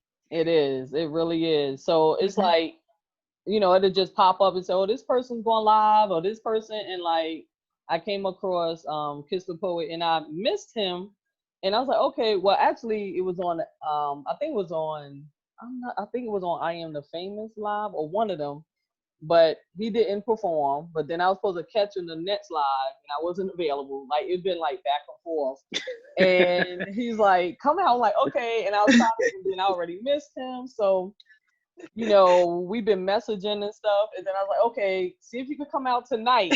So I'm like happy that he's Yeah, able to come out, and I finally get to hear Yeah. him share something. I'm like, wow. So thank thank you. you You so much. Yeah, it's my first did time too, actually. I've seen his name, but I hadn't actually heard him before. Heard him, right? I'm like, Yeah. okay, I missed it. uh, Okay, I hope I gave y'all something you liked. most definitely. Hey, you got time for? Do I have time for one more? Oh yeah, we're gonna do another round. So we're gonna Awesome. have Alade share another piece, Kev, Jen, you, and then myself.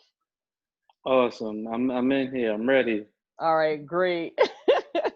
Let's Thank, go, poets. let's Thanks for go. having me.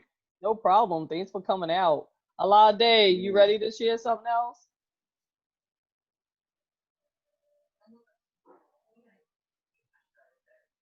Waiting for him to you gotta unmute yourself. He might be having an issue with it. Let me see if I can unmute him.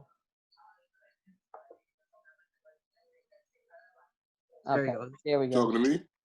Yep, you ready to share another piece? Can you hear me? Yeah.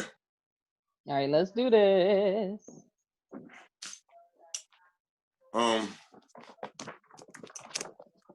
Working Together is the title of this piece, and it opens up with a quote from Nana Ama Sewa, whose sister was actually raised in America, and during the 70s, she went to visit Africa and never returned. Left everything that she had here, and she became a Nana over there to be named her. She had a European name, they gave her an African name, which is Nana Amasawa. And she made her living there for like maybe 9 or 10 years, and then she started visiting back to America and enlightening people about the necessity for us to return home, mostly mentally, if not physically. And it opens up, it says, hey, excuse me, African, he called. The melanin-colored Spiral Herald people did not respond. They no longer answered to that identity. Those were the old, short-lived days of Pan-Africanism and Black consciousness, when race was an issue and culture was something in fashion.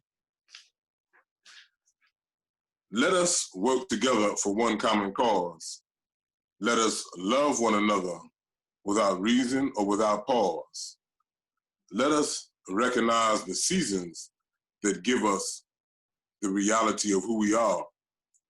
Let us recognize when Harriet Tubman talked about the North Star. Let us realize who Nzinga and Nani and Kujo was. Let us recognize the reality of our existence so that there is no pause. Let us rid ourselves of Eurocentric ideals, foods, clothes, and fashion. Let us realize that without you and I, the Black man and women, there is nothing to be rationed. Let us look into the core of ourselves and see the reality of what is truly love. Let us look at the black dove that Prince spoke about and see who we are. Let us look into the oracle of what is truly Blackness. Let us look into the reality of our third eye and see that there is no retractness. We must forge forward, like Black Watch members said. We are protected by the red, the black, and the green with a key. Sissy. Salah. That's my piece. Nice. Nice. That was awesome. Nice. I love X-Clan. Yeah. So Kev, I can see that you, was my and crew I there. thought, yeah, I Kev, ran you with finished them the for end. about 2 years before I ended up getting locked up. Oh my God, that was my group right there. Yeah, mine too.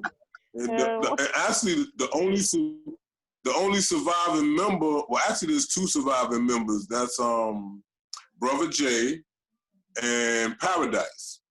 Paradise got a beard like mine, but it's mad longer than mine. Them the only 2 surviving members. Everybody else is gone. Queen Lady of Rage, she's still around, but she doesn't do that type of music no more. And the sister of, what's her name? Lynn Q is still around, but she doesn't do music anymore.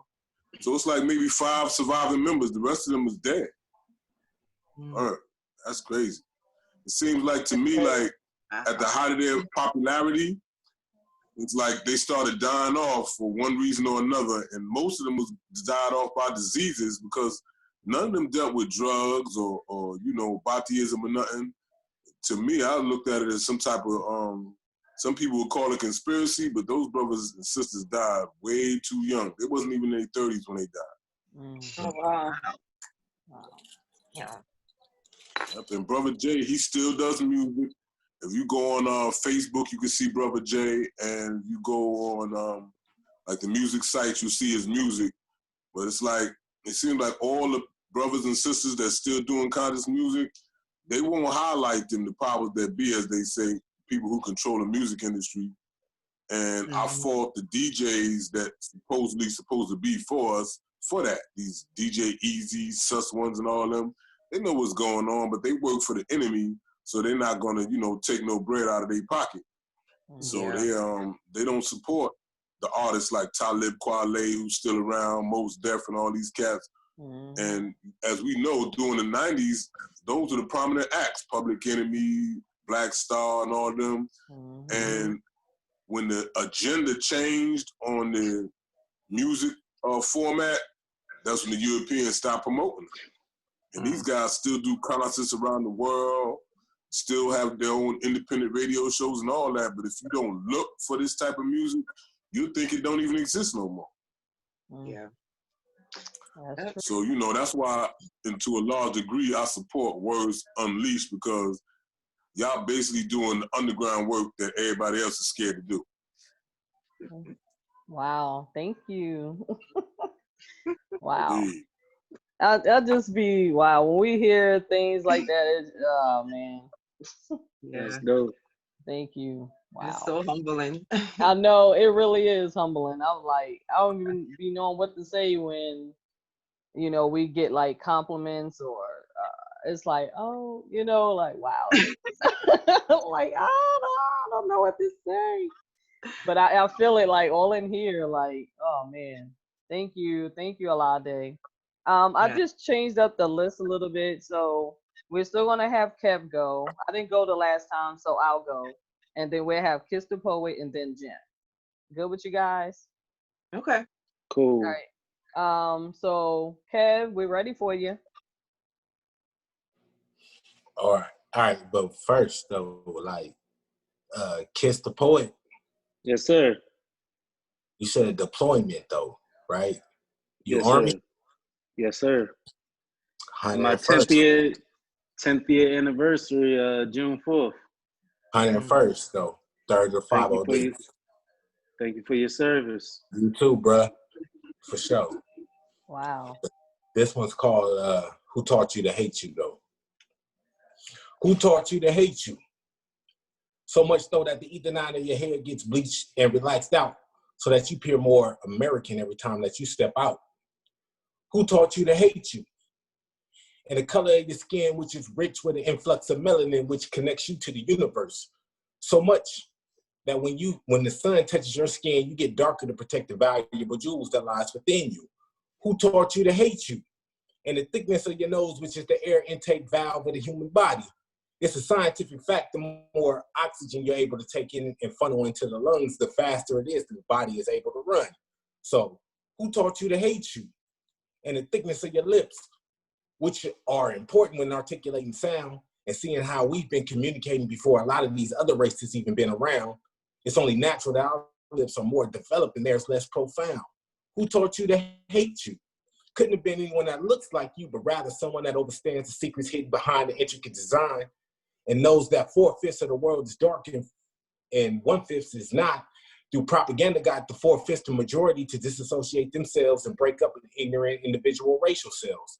Erroneously, we call them the majority in admiration of the way they stand together and hate for the diasporic black race. But we're the dinosaurs in Pangea, house niggas on the plantation of America in the land of the mentally enslaved and culturally lost. If you want to know who got you to hate you, ultimately, you did. I'm willing to educate yourself. You left yourself open for those that hate you to define you. So as long as you exist in the negative vortex and can't love your original self, don't complain about having a complex, because that's something that I can't help you with. I desire for you to love you. And don't worry, I have to do it too. And remember to ask yourself when you look in the mirror, who taught you to hate you? And that's that piece. Dope. Snap, snap, Dope. snap, snap, snap, snap. Wow. 21 gun salute for that. I felt that. Yes. That was on. Wow. Whew. A lot of people need to hear that. Right. I think did you share that last week, Karen? Yeah. Yeah. I love that piece. I don't remember. Oh. Yeah, you did. Yeah, I love that piece. Who taught you to hate you? Scroll more down there. My bad. Then. No, No, it's fine. No. Stop me on the first one. Oh no. You could hear awesome pieces over and over again. Nah. We good. Yes. Wow. Nah, I don't do that though. No, but if y'all heard it, stop me on the first bar. We are not stopping. stopping. We heard that. Guess what? Guess what though? Kiss the Poet didn't hear it. Yeah, that was my first time, bro. That was my first There you time, and I go. was loving it.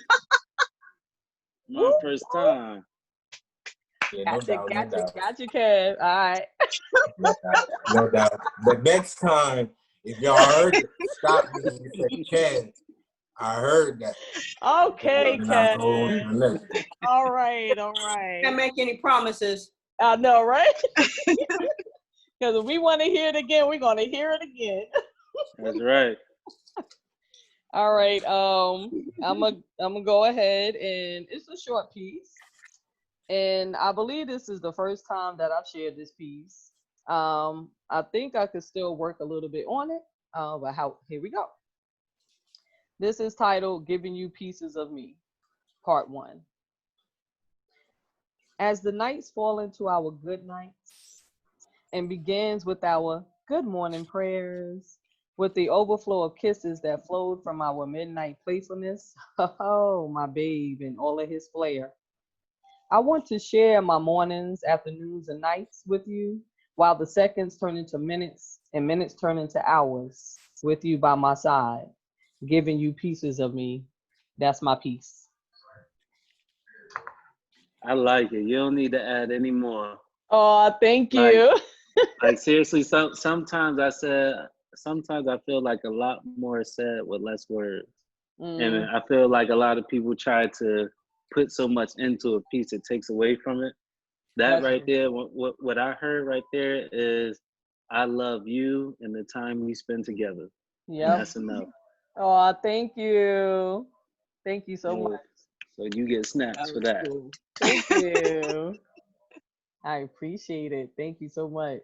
Mhm. All right. So, Kiss the Poet, you are next. So I'm gonna ask y'all. I'm gonna let y'all choose. Y'all, I have one called "I Got Your Back," and I have another one titled "Love Like." Which one y'all want to hear? I got your back. And what's the other one? Love Like. Love like. All right. So, I don't know. I would, because if it's all right with you Kevin, guys, you we could. muted. I can't hear you, Kevin. You Oh yeah. muted. Love light. Okay.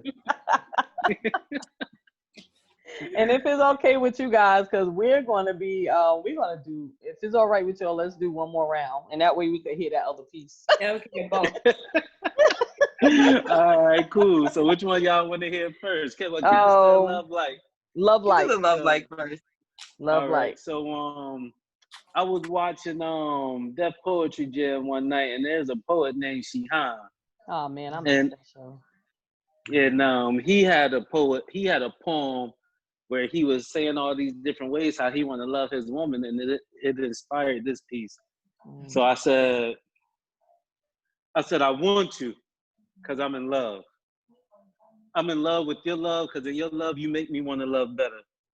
Because in your love we spell words so that words that don't need to be heard won't hurt your loves. And I want to love so hard that my love become your love and your loves become our love and their love will become us because they will know, see, live, and be love.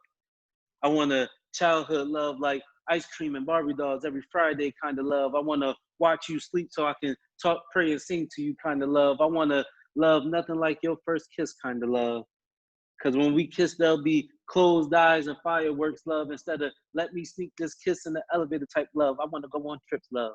Want to eat fast food, pump gas, and get lost love. I want to talk for hours just so I know all your thoughts. And just when you think we're done, still ask you what's on your mind just to hear your voice love. I want to be your only love. Want you to get pissed off, walk away, and still come back to me love. I want love, love, love. I want you. And that's that piece. Yes. Aww. That's so pretty. I want that type of love. I know, right? Oh my gosh. Yes. Where they get that at? Listen, Jen, Thank Crystal, you. we gotta get this kind of love. Oh man. No, right? Out there. Yes. It's out Out there. there. It just, It's all in divine timing. when it's going to Thank you. find us. Thank you. When? Because I just had somebody tell me today I got on their nerves. Wait, what happened? One of my residents, when I was walking in the building, said, "You get on my nerves." I'm like, "Welcome to the club." So that might be why I don't find it. Oh man. Oh man, that was so pretty. That was Thank beautiful. you. Yeah, that Thank was. you. Wow. Pulling on my Thank you. heartstrings. Oh gosh. Whew. All right, Jen, we are ready for you, girl. Let's get it, Jen. All right. So this one is called Damaged. Mm. He shattered my dreams with one simple word, ripped out my heart while my insides burned. Never before had I felt so used, so threatened, so bruised. It's funny how he had that way of damaging my soul. It was an effortless task he performed day in and day out to make me feel worthless. I was onto his games, but somehow still got caught up and ended up playing a no-winning hand. How much longer could I play a game I didn't exist in? My feelings and thoughts had no value in his world because I was a woman. I was devastated daily knowing he felt that way about his queen. I thought I was placed at the top of his pedestal, proudly honoring his love for me, but discovered he felt I was beneath him and lucky that I was given half the attention he gave me. Sadly, the day came when I was completely drained and had to walk away from my heart. I had given him my all and felt as if I was leaving myself behind. It was so hard to walk away from his charm and rules and leadership, but the torn little girl in the mirror knew she had to restore and polish her beauty, her beautiful glory. She knew she couldn't become someone's wife, damaged. She knew she couldn't become someone's mother, damaged. And she knew she couldn't become someone else's savior, damaged. She left behind the life she knew to rediscover the girl she used to know. It was a long, lonely, dark road, but the sun was waiting on the other side. Be careful of your actions. We all have the power to damage another. Some are weak, some are strong, but all are affected. Don't forget to love. It's damaged.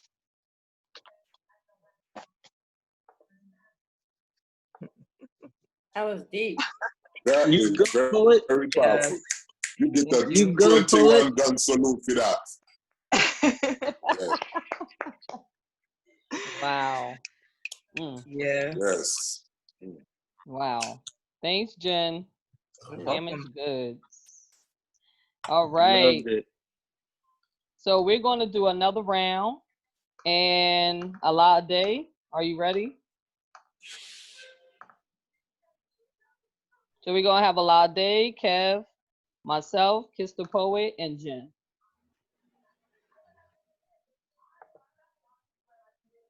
Where are you, Alade? I think he's muted. He's muted. Yeah. I'm trying to unmute him, but it doesn't allow me to do it. I have to have him do it. It might be all right, so I don't know. I don't think he's paying attention. So Miss Crystal, you don't perform, Miss Crystal? let him know, Crystal. I'm not prepared today. Can you hear me? Yes, we can. We can hear you. All right, we're ready for you when you are, Alade. Oh, All right. He muted himself. you're muted. We can't hear you. What about now? Okay, now we can hear you. Okay. This is a piece called Imagine. I could circumnavigate your meridian and fly across your sweet ass. Ask you to be my world so our supreme everness could emerge and make our lives last. Imagine that I could swim across your divineness with wide open arms until the Christ that be born inside allows you to raise the alarm. Imagine that I could decimate our past adversities so we could climb Jacob's ladder to paradise. Imagine that I could take your hands in mine and make love twice. Imagine that I could reach into the regions of your mind and make your essence mine. That I could lift you up, upgrade your living status, and make you mine. Imagine that we could hold hands and walk across our Akiba land, see the shining star, and jump the broom until we reach the motherland. Imagine that we could walk across the milk and honey land that many speak about, that we could reach the fountain of youth that many talk about, that we could reach the essence of what Jesus told us what life would be about, that we could swim and walk across the waters and say, watch me, without leaving the planet Earth. Imagine that I could give you a kiss that would give your life a new birth, that you could hold me in your arms and realize that we are the worth. Imagine, imagine, imagine. Salah. That's the close. That's nice. Wow. Let's go. Let's go. Thank For you, real. Right. Wow. That's good Imagine. stuff, bro. Mm-hmm. I like that part. You said hold your hands and make love to you twice or something like that. Put your hand into Yeah. mine and make love twice. Wow. Mm. That's deep. What made me come up with that is because many times we ask for things that we want from our mate, and then when we get the mate that's willing to give us that, we're not willing to reciprocate that. And what I realize is that in order for a relationship to grow and to develop, whoever comes into that union with the greatest amount of knowledge, that other person must be willing to step up on that plate and be molded so that they can equalize that relationship and take it to the next level. And many times, specifically in America, I see this, that the other party, whether it's male or female, is not willing to do that because of the Eurocentricity that has been imposed on them for however many years. No matter, it doesn't matter the age. That's one thing I realize about maturity.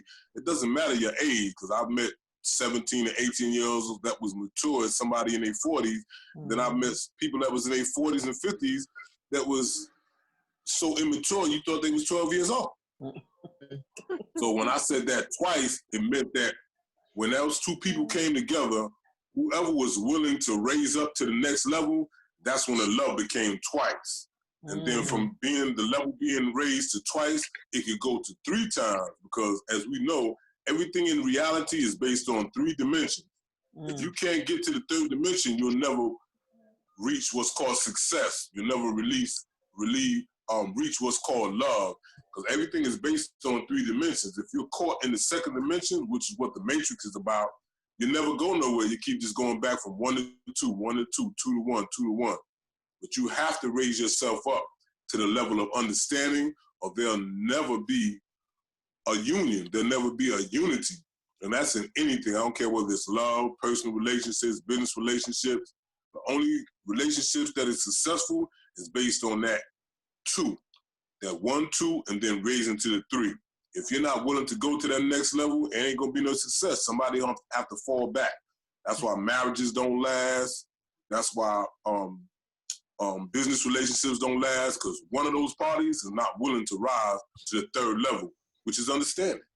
And that's the solidification.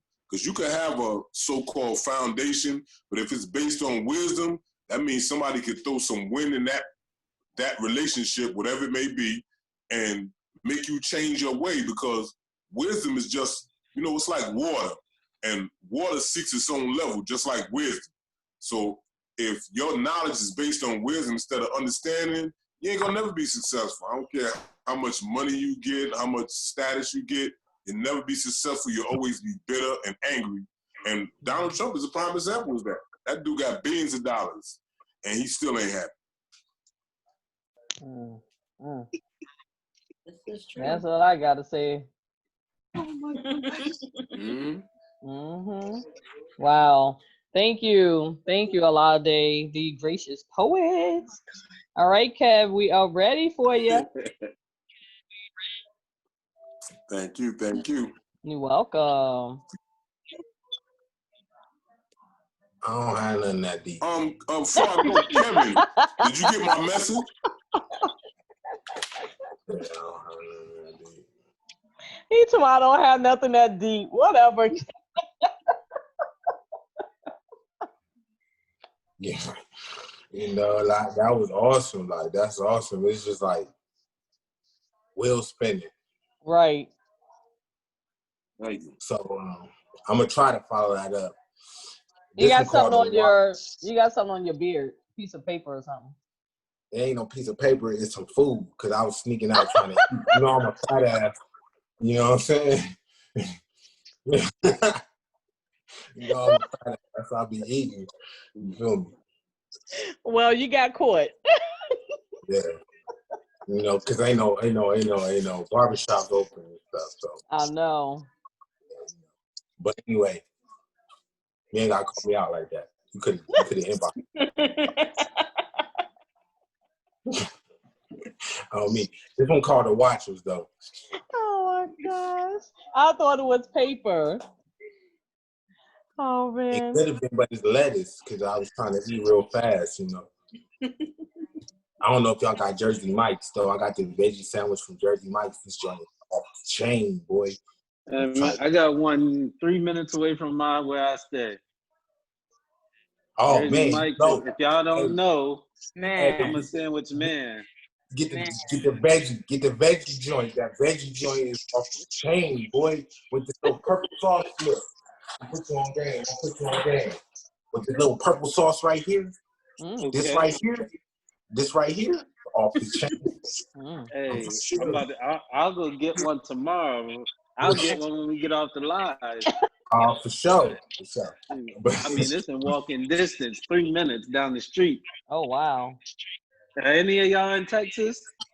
Yeah, look, Jersey Mike's. I'm trying to tell you, Jersey Mike's. Yeah, our Texas buddy ain't here tonight. Yeah, our Texas buddy not here tonight. I'm trying to tell you. But anyway, they're gonna call it Watchers though.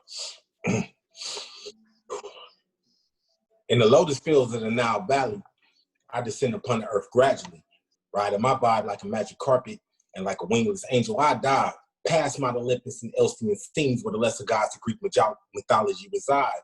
I land like thunder in the dimensions where the dollars of man securely hide, and there she was, sun-kissed, brown eyes, earth-tone beauty, the legend of which guardian angels routinely spoke, so I shift my vessel to appear more like earthly men do. She spoke Coptic, and I'm a watcher, so that means I do too. It was only a moment in time before the darkness that resides inside my eyes captured the light that was in hers, and vexed by magic, I laid her down amongst the hemlock, mustard seeds, and lavender herbs. Her essence spoke volumes to the arousal of the male God principle, and the mathematics of two unlike principles combined and lust to make one. We ride the same vibe, her breath controlled and sync with mine, consumed by godlike pressure. She closed her eyes. I seized the moment, became a creator, lose control and explode inside. In the flesh, I dematerialized before she opened her eyes. My mission is done. She's the expected divine mother of a half-god son, the age of the Most High's favorite, the Egyptian dynastic flesh gods have begun. The Watchers. In peace. I know, Okay. it's gotta think about that. Wow.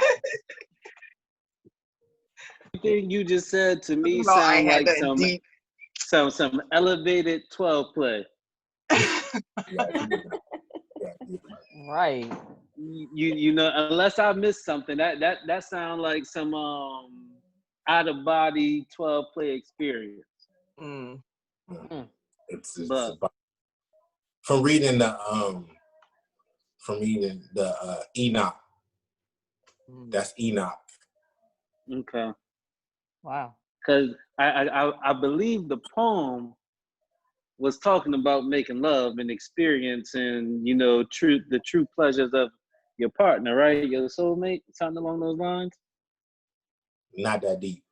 It's like basically like the Watchers, which was like this demigods that came down, you know, and they basically brought a couple things down to the people of Earth. Like they brought, you know, warfare. They also brought pleasure when they came down. So it was basically talking about one principle of that, which was the pleasure aspect, you know, like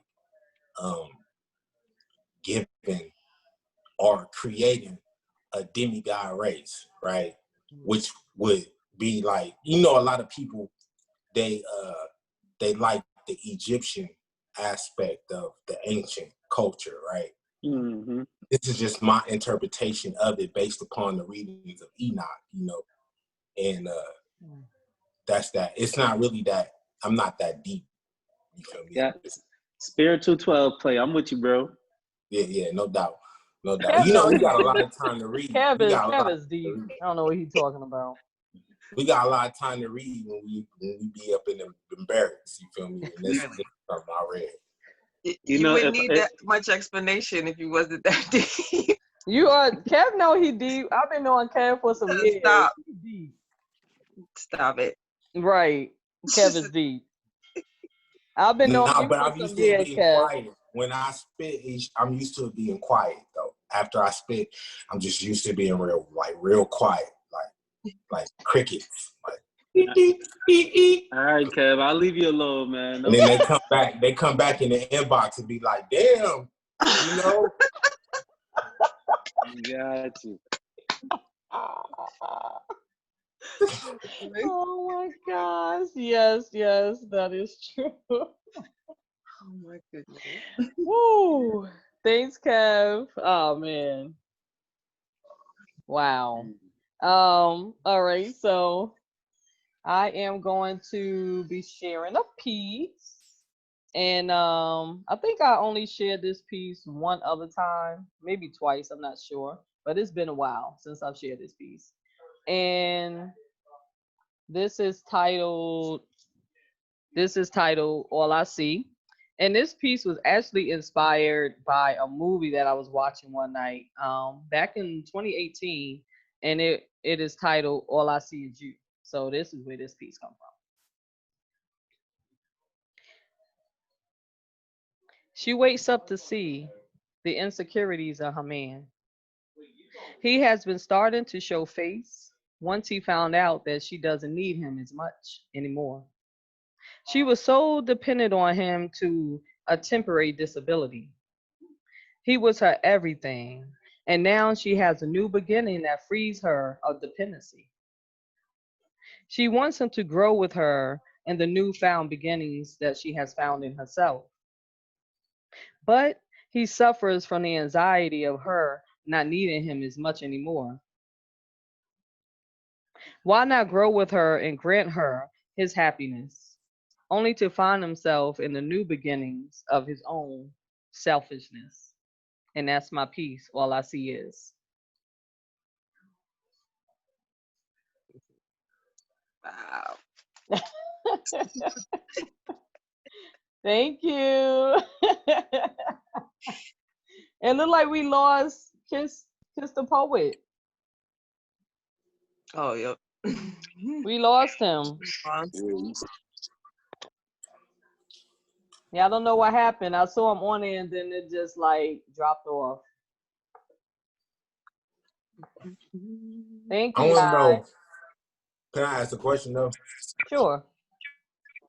Like, because when I went into the military, I didn't know it was so many Black people in Delaware, because I'm way from California.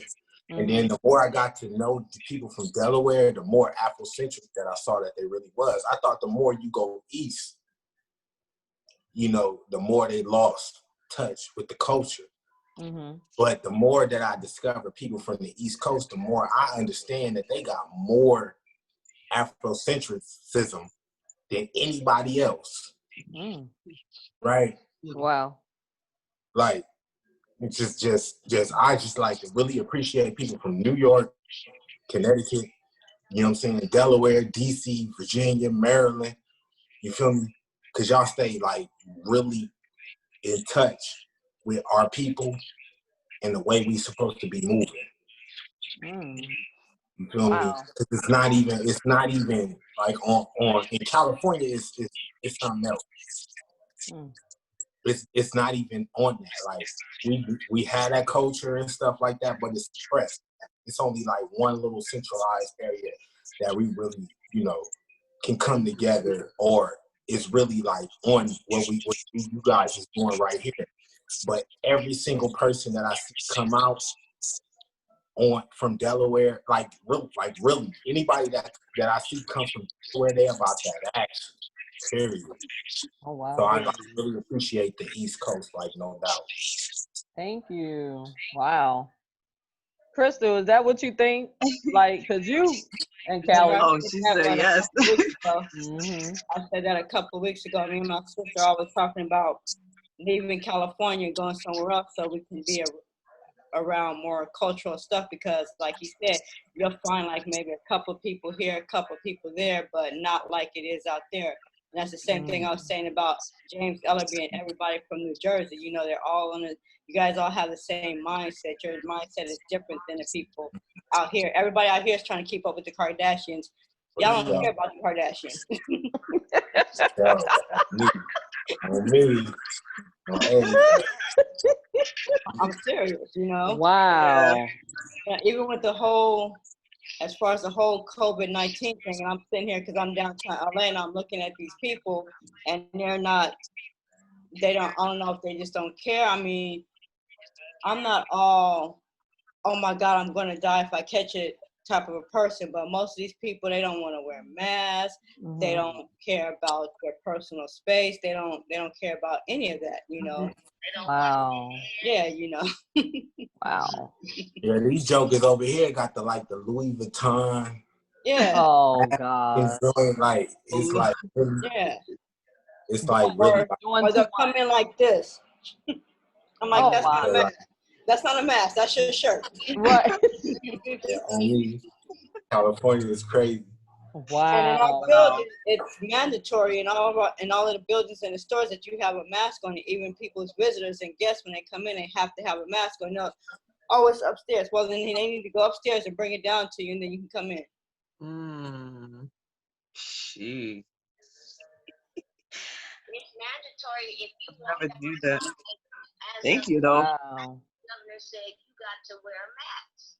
Period. Yep. They opening up the parks, the beaches, and all that. You got to put a mask on. But they're not and doing I'm it. coming home, and these people walking. This man was walking past me, and he didn't have no mask on. I said, hold on, back up. That's my sister on the phone. Yeah, you go ahead. Oh, okay. Oh man. Wow. You know, thank you so much for that. And this is I heard like a compliment about us in the East Coast from my sister was telling me from someone that lived actually where Crystal used to live out too. No, sorry. Where he from? Oh my gosh. I didn't forget what area. But he was just saying how he's noticed that a lot of people from like the East Coast and stuff like that on how we're more family oriented. And when he broke it down to my sister and she was telling me, I was like, wow, you know, we've been getting like a lot of compliments on things that we do. And when you hear that, you're like, man, I don't think I want to move from, you know, sometimes you think about moving, you know, I thought about moving to Cali, you know, and other areas. And sometimes just hearing certain stuff like that, it's like, oh, I don't know about that. Wow. That's kind of awesome though. That's like a huge compliment. That's cool. Especially because you're your biggest critic, and it's like you're like, well, really, because you know what goes on. And you're like, really, but when you break it down like how you did, you think about it, you're like, okay, I can see what See you're that. saying, where you're coming from, So Mhm. yeah, that means a lot. It does. It means It a really lot. cool. I just Nah, wish I we won't would go to New unify York a little though. bit more. Nah, I'm cool. What'd you say? I won't go to New York. I'm cool. I'm gonna stay right here. It's too many of y'all right there. One of those areas, too many of y'all. I'm cool. Oh my God. God. Unbelievable. Oh my gosh. It's cool though. It's cool, It's all love. Atlanta Oh, too. man. Atlanta got me scared too. Like it's too many of y'all. Like right. I Oh need to my stay right gosh. here.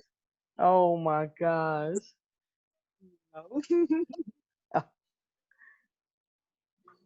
Oh man.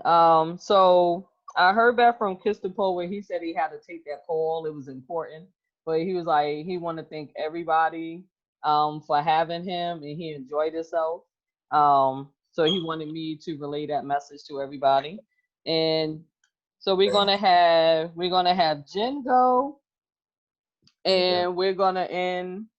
I'm sorry, you about to say something, Kev? Oh no, my bad. I didn't know I was. Oh no, you're fine. So we're gonna have Jen go, and we're gonna go ahead and end the evening. All right. So Before you go, you just, I love you. Like real talk. You dope. Jen, you dope. Like seriously. Oh, thank you. Okay, so this piece is called Hungry Eyes. I caught you. Oh, somebody said something? No, I thought somebody said something. I think a lot they did. Hello? I don't know what happened. He's unmuted. I see you moving your mouth. We can't hear you though.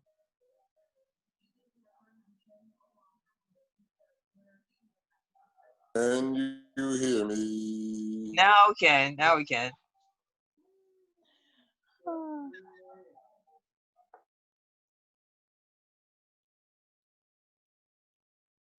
Yeah, it cut off again. Kevin Smith. How can we reach out to Kevin Smith? Oh.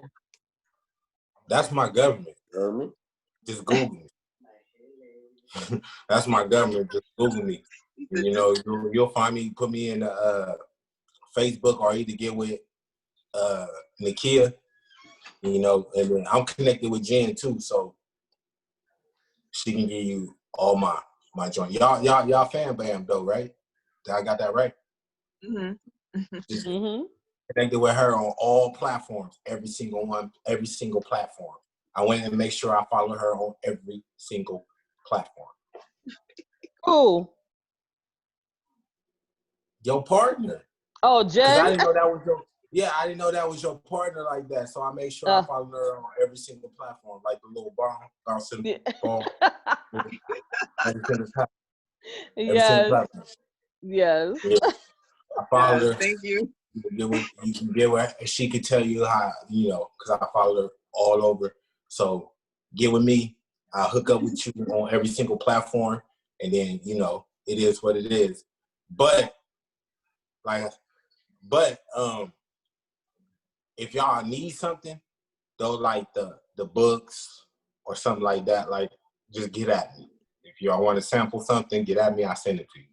Oh yeah. He's good with that too. Yeah, for sure. Like it's for sale, but like if you want something, you want to sample something, let me know. I get it at you. I'll send you one of the books or anything so you can see how I get down. So yeah, because I just read one of his plays. Oh, nice. Okay. Yeah, for sure. But Kev, I'm supposed to be the special one. Not everybody supposed to get that. Now that's your partner though, and then that's her brother though. That's Fam Bam though. So like that's your partner. So like it extends Crystal over. cracking up. I'm supposed Yeah. to get the hookups though. Like, Oh my gosh. sup? Nah, but you know the Pharaoh though, and nobody heard that though. So you Okay, got okay. All yeah, right, okay. cool. Oh my gosh. All right, come on, Jen. We ready. All right. Okay. I caught you through the crowd, waiting, staring. You tried to look away as if you made a mistake, but it was far too late. You didn't say a word, but language of your stare spoke loud and clear. I was slightly intrigued as conversation surrounding me was getting a bit monotonous. I wanted to play, and I was now going to make you my prey. My lips replaced my fingertips on the straw in my glass as I slowly sucked the chocolate intoxicating potion, delivering seduction through these eyes as they now stared back at you. Distraction from the chestnut blonde and stilettos next to you paused the communication that was now starting to spark between us two. But it would soon be resumed. Between heightened bullshit and laughter, those eyes will always find me as I would playfully look away. A now ice-filled glass led me to a crowded bar for a refill, complimented by a girlfriend, maybe two. Wasn't too concerned with who followed, but more so about if you did. As I anxiously waited to be served, a firm hand gripped mine. At first, I did not reply, knowing exactly who that hand belonged to. Instead, I took my time, slowly turned my head to finally greet those hungry eyes. We stood there for a moment, resuming communication in our stare. I can now hear every word you were saying so loud and vividly clear. You wanted to get to know me, raw and open. Rev up your engine and test drive these curves with one subtle twinkle. I knew I had you in my command. With a fresh drink in hand, I proceeded to return back to my party on the other side of the room, but not before sliding you my business card and the key to my room. I'm in town for one more night, I whispered with a demanding stare before I became out of sight. Minutes later, a received text from an unknown number read, "These hungry eyes read through your read through your disguise, and I need nothing more tonight than to feast on your delight." Oh my gosh, that's an old piece. Wow. You gotta unmute yourself. Is that a true story? Nah. It's not, because I be having fun like that too. I be laughing, you know. I mean, we've all done a little something, but no, Oh yeah, okay, that was just my own okay. little, yeah. Or he be on Facebook Live talking. I said, let them. Oh my gosh. Wow. Thanks for wait. Now I don't think I heard that piece before, Jen. Yeah, but it's been a while. Okay, okay. And It's what was been a that while. called? Hungry Eyes? Hungry eyes. Okay, nice. All right, all right. I see. Slipping your room key and all that stuff. I mean, it flowed, and I was writing it. I was like, Of oh, course, of course. you know. It is okay. It is all right. Gosh. Okay? It's okay. It's okay. Um, so I know I would love to thank everyone that has come out once again for our artist spotlight, Words Unleashed events every week. So it looks like we will be aiming towards, I mean, sometimes we do it Fridays and Saturdays, but for right now, it'll probably be mostly Fridays. And, we let you know everything is on the flyer. And, Paul Sampson didn't come back. So we want to thank Paul Sampson, our artist spotlight guest. And again, check out his book, A Celebration of Jesus Christ. That's on Amazon. but he also said to reach out to him directly because you could get a little bit more reasonable and also autograph. Also, check out the Inspiration Factory every Sunday with Epiphany, the For Real Entertainment Radio. And let me see, that number 319-527-6300, 9 p.m. Eastern Standard Time. And also follow him on Facebook if you're not already doing so. Paul Sampson. I think it said Paul G. Sampson. I'm on Facebook. So thank you, Paul G. Sampson, Divine Inspiration, for being vulnerable. And yeah, you see my brother back here. Right? Hi, Jen. Hi, Shrimpy. Just want to say hi to Shrimpy. Hi. I'm going, y'all. Have a good weekend. Enjoy this mother. Stay corona-free. Don't let Trump get to y'all. You know what I'm saying? Wakanda out, my brothers and sisters. Oh my God.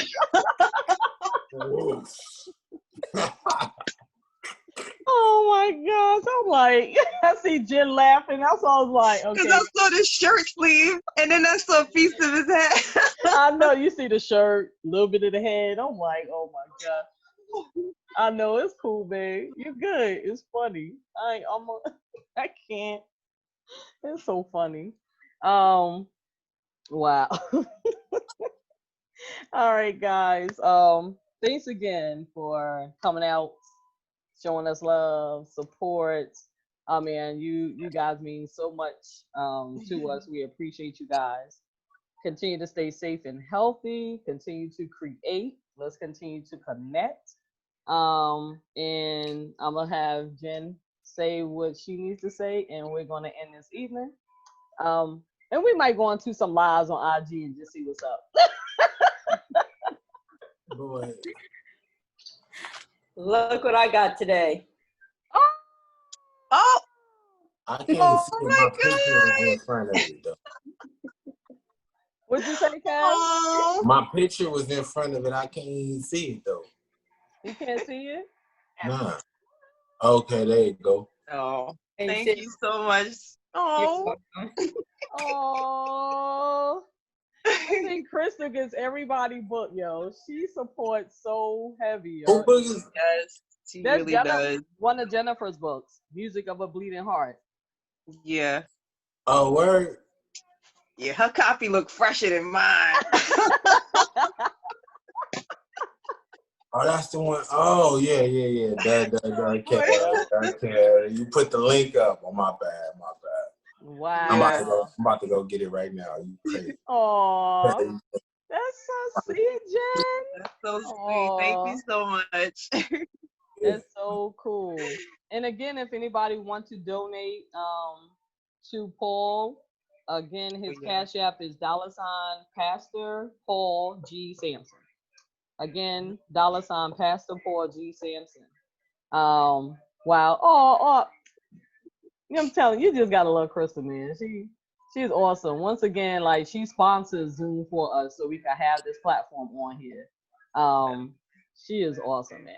And it's crazy how some people you connect with, you haven't even met face to face yet. Like, yeah. I had like mad connections with Kev over the internet from my talk show, his talk show. Like, we stayed in contact we've been cool for like, we kind of lost for a couple, like a year or two. But we always come back like, yo, what's up? How you doing? What's up? How you doing? You know, like we never lost contact. Me and Crystal, like we talk like every day, most of the time, like a chat, hi, you know, good night or something. Yeah, it's cool. Like the connections you meet online is amazing, man. Wow. So, yeah, Crystal then got me like, okay. Jen was talking. Okay, go ahead, Jen. Yeah, you know, just thank you guys as always. You know, we are so very blessed and humbled, you know. And just to kind of piggyback on how Paul said, like, we just vessels, you know, he does all this, sends us messages, do this, blah, blah, blah, and we move, you know, and you know, you gotta move. And when you do move, you're thankful because it opens up so many doors of so many things, you know, healing, you know, friendship, everything. So it's just so beautiful. I'm just so very, very humble. Just every day, just the smallest things, you know, like just being grateful for life, you know, especially at this time right now. So yeah, just Wow. spread the love, man. That's all you can do. Just keep uplifting, you know. Yes, I concur. That's right. Keep spreading the love, keep connecting, you know, being thankful. Definitely thankful for my family, my genuine friend, my friends, my connections. Like it's awesome. And I see our buddy out there on live. Hey there, Ken. Ken, my buddy. So thank you guys. Everybody have a good night. And we'll be sending out the next flyer for our next artist, the new artist every week. Oh, and then we'll be doing we did our another open live mic. open mic on Instagram. We did it last Tuesday, and we're gonna be doing it every Tuesday on Instagram. Just straight open mic. People come out and share what they have, share their talents and gifts. And then sometimes we'll just go on there. I just reach out to Jen and be like, Jen, you want to do open mic? You know, let's do it. So, but it is every Tuesday, and we're gonna start around 9 p.m. But we've seen where a lot more people came out around 11 p.m. So we're kind of like still playing with the hours and times on Instagram. Around there, somewhere Yeah. around there. So between 9 and 11 p.m. we hit up Instagram on Tuesday nights. And then we'll just do sporadic open mics. And I'll just send links to you guys like, come on if you can. So, you know, check that out. And I'm still working on bringing back the Kids Open Book to Radio Talk Show. So I'm excited about that. I'm just been figuring out some things in the format and getting back into the groove of things and all that good stuff. So had a little issues with Talk Show because I was trying to, because they have a new platform. Everything is so different on Talk Show now. It's like, wow. They have video, everything now on there. So it's just trying to learn that and all the new configurations. So thank you guys. If anyone else want to say anything before we end this awesome conversation in open mic, anybody? I see you, Kat. What you got to say? I have nothing to say, but you can like everybody can see you. What on Talk Show? Like when you talk in, like when you call in, like everybody can see you. Oh damn! You come out on Zoom? What you mean right now, or you right mean now? They're like when you call on Zoom, like everybody can see you. Like you ain't gotta like. Oh damn! I was all in the shower. I was all in the shower earlier and shit. Y'all can see that? No, we can see. Okay, man. Okay, then cool. I was embarrassed. I was like, damn, I wonder if they see my naked ass on them motherfuckers. No. And they weren't just saying that. No, I say, damn. Cause like he could see me pointing out. I thought it was like behind the scenes and stuff. Oh my gosh. And we saw some naked flesh. Maybe we wouldn't. We would have let. It's like, nah. Okay, cool. Cause y'all come on mad early though. Like I was getting off work and I had to call in. Cause luckily I like work. Like this is the work from home joint, so I just walked over to the house. Oh, okay. Like y'all come on mad early, so I was like getting off work. Actually, my boss was like still here when I called in. Oh, like he looking at me. Yeah, he was trying to set up the cappuccino machine, and then I just walked out on him to call y'all. Oh wow. Yeah, well, you could come on when you can. You know, we do say like 7, but we give people, you know, time to get in because a lot of people come in about 7:30. So I mean, you know, that's cool. Whenever you could come in, you know. Take 3 hours away from 7:30. What time is that? 3 hours be like 4:30.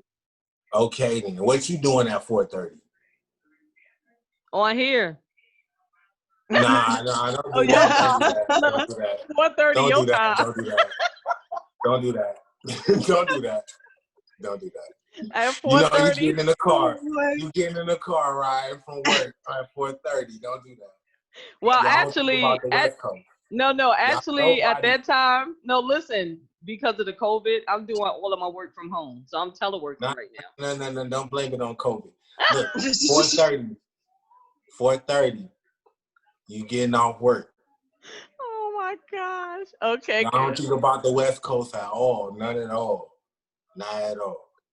Like, it'd be different if I was on the beach, but the beach is closed though. Like, we can like log to the beach, but the beach closed. Y'all don't think about the West Coast at all. It's like 4:30. I'm just not getting on. I'm in transit. Like, normally I'll be in transit, but luckily I'm at the house, so I can just like go Oh, that's good. over to the thing. Like, but Well, shoot, I appreciate you coming on and you still at work. Like, wow. Yeah, anytime you can come on, we appreciate it. Yeah. We You appreciate could your support. whenever no, you I could. wouldn't miss. We would have missed. I don't know how Chris would get in there, but I would miss the whole thing. I would if I had to like transfer back, like, because y'all don't think about the West Coast. Like, West Coast is like 4:30. It's like 4:30. That's why I'm like sneaking off and eating the sandwich off the side because I haven't even ate dinner yet. It's like 4:30. It's like literally it's like 7:26 right now. I can literally like go Yeah. fix dinner. I know. I'm still not Yeah. even late for dinner. Like, the sun ain't even went down yet. We be lit. I mean, okay. Look, I don't even have nothing to say to that. Oh man. I know it's a big time difference because I know Crystal, she still be at work on here like. Yeah, she was at work when she got on. Right, and I'm Yeah, like, I was still at work when we first started. You feel me? I don't like think about the West Coast at all. We always do guard. There be rap, whether it be Yo, anything. think about the West Coast. Okay, So the only difference with me is that I'm the property manager, so I can go in my office and close my door, which is what I did when we started. See, look. Oh my gosh. That's what. Well, if it makes you feel any better, everyone is affected at some point. I mean, right now, because of COVID, most of us are locked in the house, but there's been times when I've had meetings like with Courtney's Corner and I was at work hosting a party, but I got one ear, I'm like, I can't talk, but I can listen. Right. So it's, right. Hey, it's the life of a creator. It's like, it's happened. And also, if it make you feel any better, I mean, I'll be in those situations too, Kat. And the other thing is, okay, just think about it. Like, we thought about the West Coast when we do the open mic on Instagram. Because when we start about 11, guess what? It's like 8 o'clock your time. Man, that's because you get off of here. Don't try to play that. Tuesday, not tonight. Tuesday. Yeah, it's not the same day. Tuesdays. Man, who the Tuesday? That's Tuesday. This Friday. That's Tuesday. Oh my! I'm just saying, like, it be 8 o'clock. Look, I'm old. Don't you see the grades? I'm be in the bed. Kev, your butt be up creating. Nah, I be in the bed. That's what Kobe Bryant say. The more sleep you get, the more productive you be. Y'all better watch that. Y'all better watch the Black Mama. I'm trying to tell you, he ain't here no more. But watch the Black Mama. That's how you achieve all that stuff. The earlier you go to bed, the more you can achieve. You just get up earlier. So I'll be up earlier. So if you want to put a show on at 3 a.m., I'll be there. Oh, because you be up at what, 6 o'clock, 6 a.m.? Is that what you 3 saying? a.m. Yeah, it's 3 a.m. here, but it's 6 o'clock there, right? No, if it's 3 a.m. there, wait, it's 6 o'clock there. It'll be 12 a.m. here. Okay, then. Yeah. No, wait. No, wait. No. You messing me up. It'll be 6 a.m. It'll be 6 a.m. here, and it'll be 3 o'clock.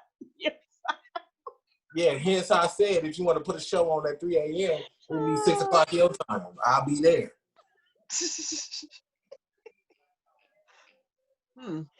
I don't think I'll be doing the show at 6 a.m. That's the only time we get an advantage. That's the only time we get an advantage if you put it on in the daytime. But at nighttime, it's still daytime here. Oh my goodness. Oh my, Kev, I love you. That's all I But have.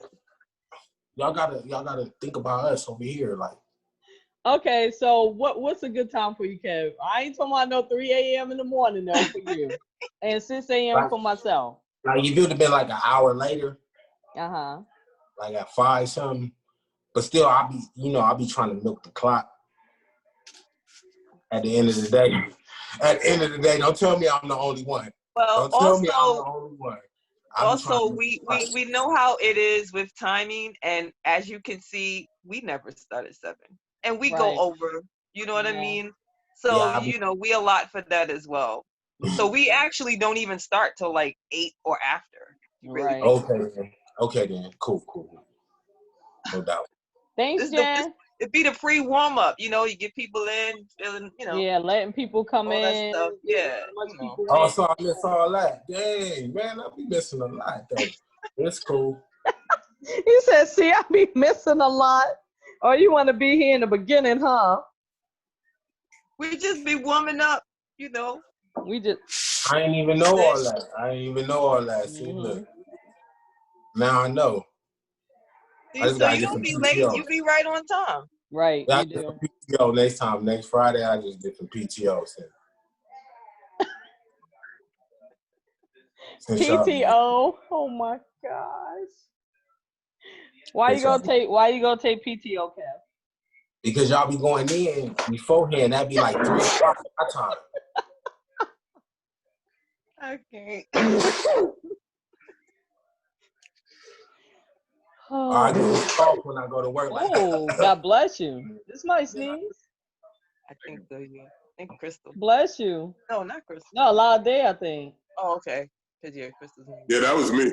Okay, bless you. God bless you.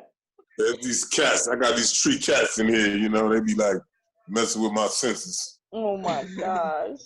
good luck. Man. You guys are awesome, man. Oh. Cats, good luck. They ward off evil spirits, though. Cats ward off evil spirits, though. Oh, yeah. I heard about that. Yes, they do. Yeah. Mm-hmm. Wow. All right, guys. Next week, 8 o'clock Pacific time. You said 8 o'clock Pacific time? Yeah, for sure. And then it'd be what, 11 o'clock Eastern time? It's Friday, though.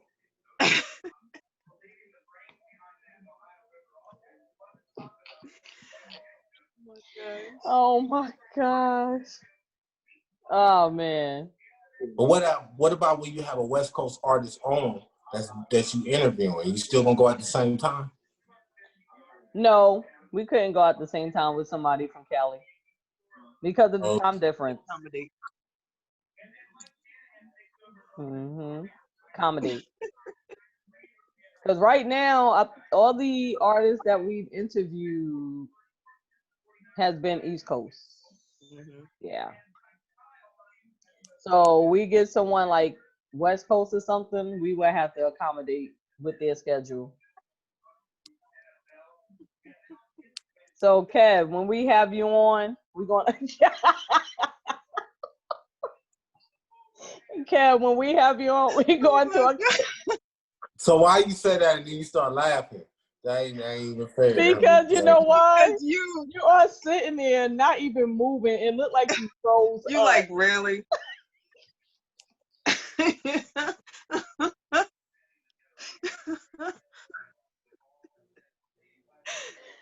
Like, all right.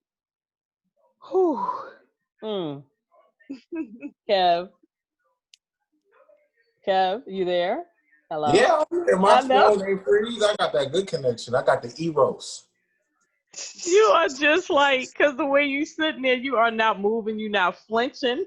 It looks like you just froze in time. Like, so when we have you on, Kev, we want to accommodate with your schedule. But not no 3 o'clock in the morning and 6 o'clock in the morning here, okay? We're gonna have to do it in the evening. Like if let's say you're available at 7 p.m., then we gotta do the show here at 10 p.m., you know? All right, for sure. For sure. Okay. Okay. No doubt. Nice. Right. And I got a gift for everybody. When I come on, I'll be having gifts for everybody. You gotta have a gift for everybody? I ain't bullshitting. Oh no. I know. We like gifts. Oh my Yeah, God. for sure. Sure. That's right. I do too. I love gifts.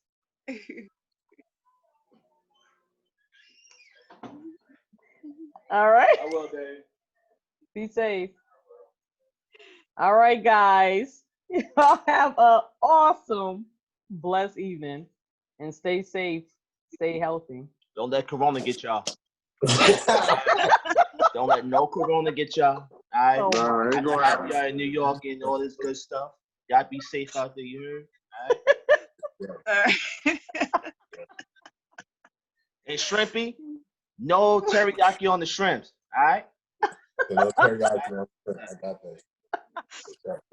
Sure. If y'all go to Starbucks, don't go to Starbucks, please. Y'all killing us. That is not gonna happen. Yeah, make sure you check your Crystal, messages, you man. got her Listening over her don't think. mute because she loves Starbucks. Come on, that's not gonna happen.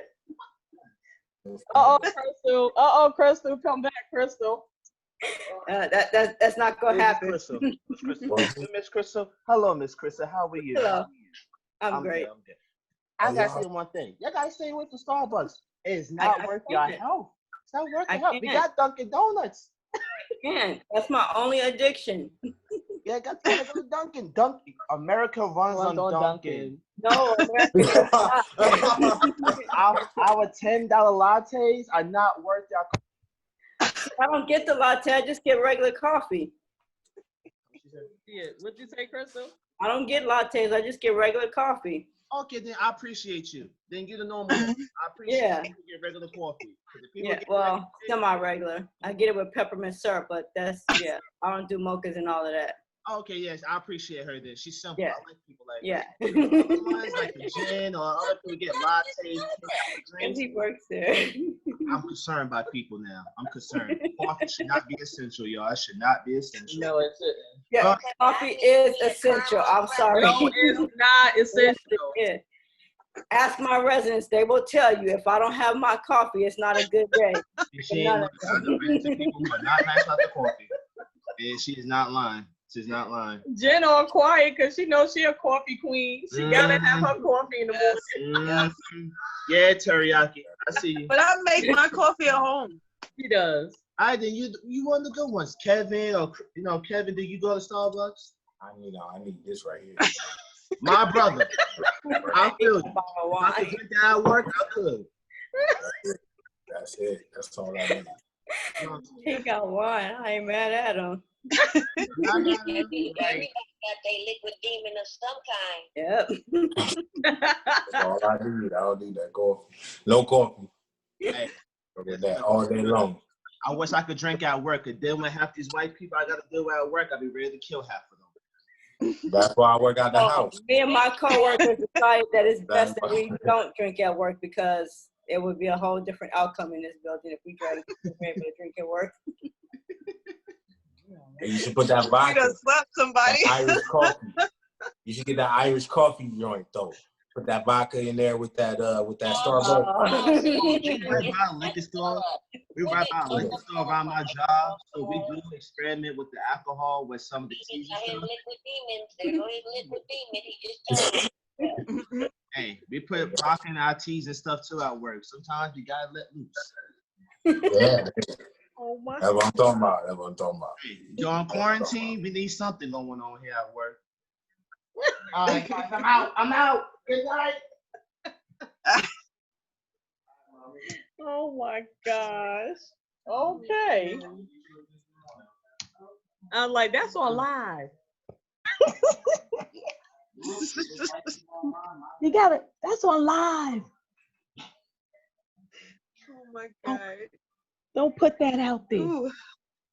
Wow. Oh. That's my baby brother, y'all. Oh, that's my baby. Never a dull moment. One of my babies. Yes, never a dull moment. All right, so we're gonna try this again. Thank you, everybody, for coming out. Enjoy your evening. Continue to stay safe. Continue to create. Continue to connect. We love you. Words Unleashed events. Signing out. Good night. Night, everyone.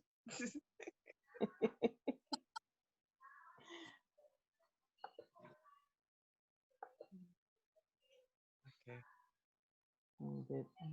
Stop recording.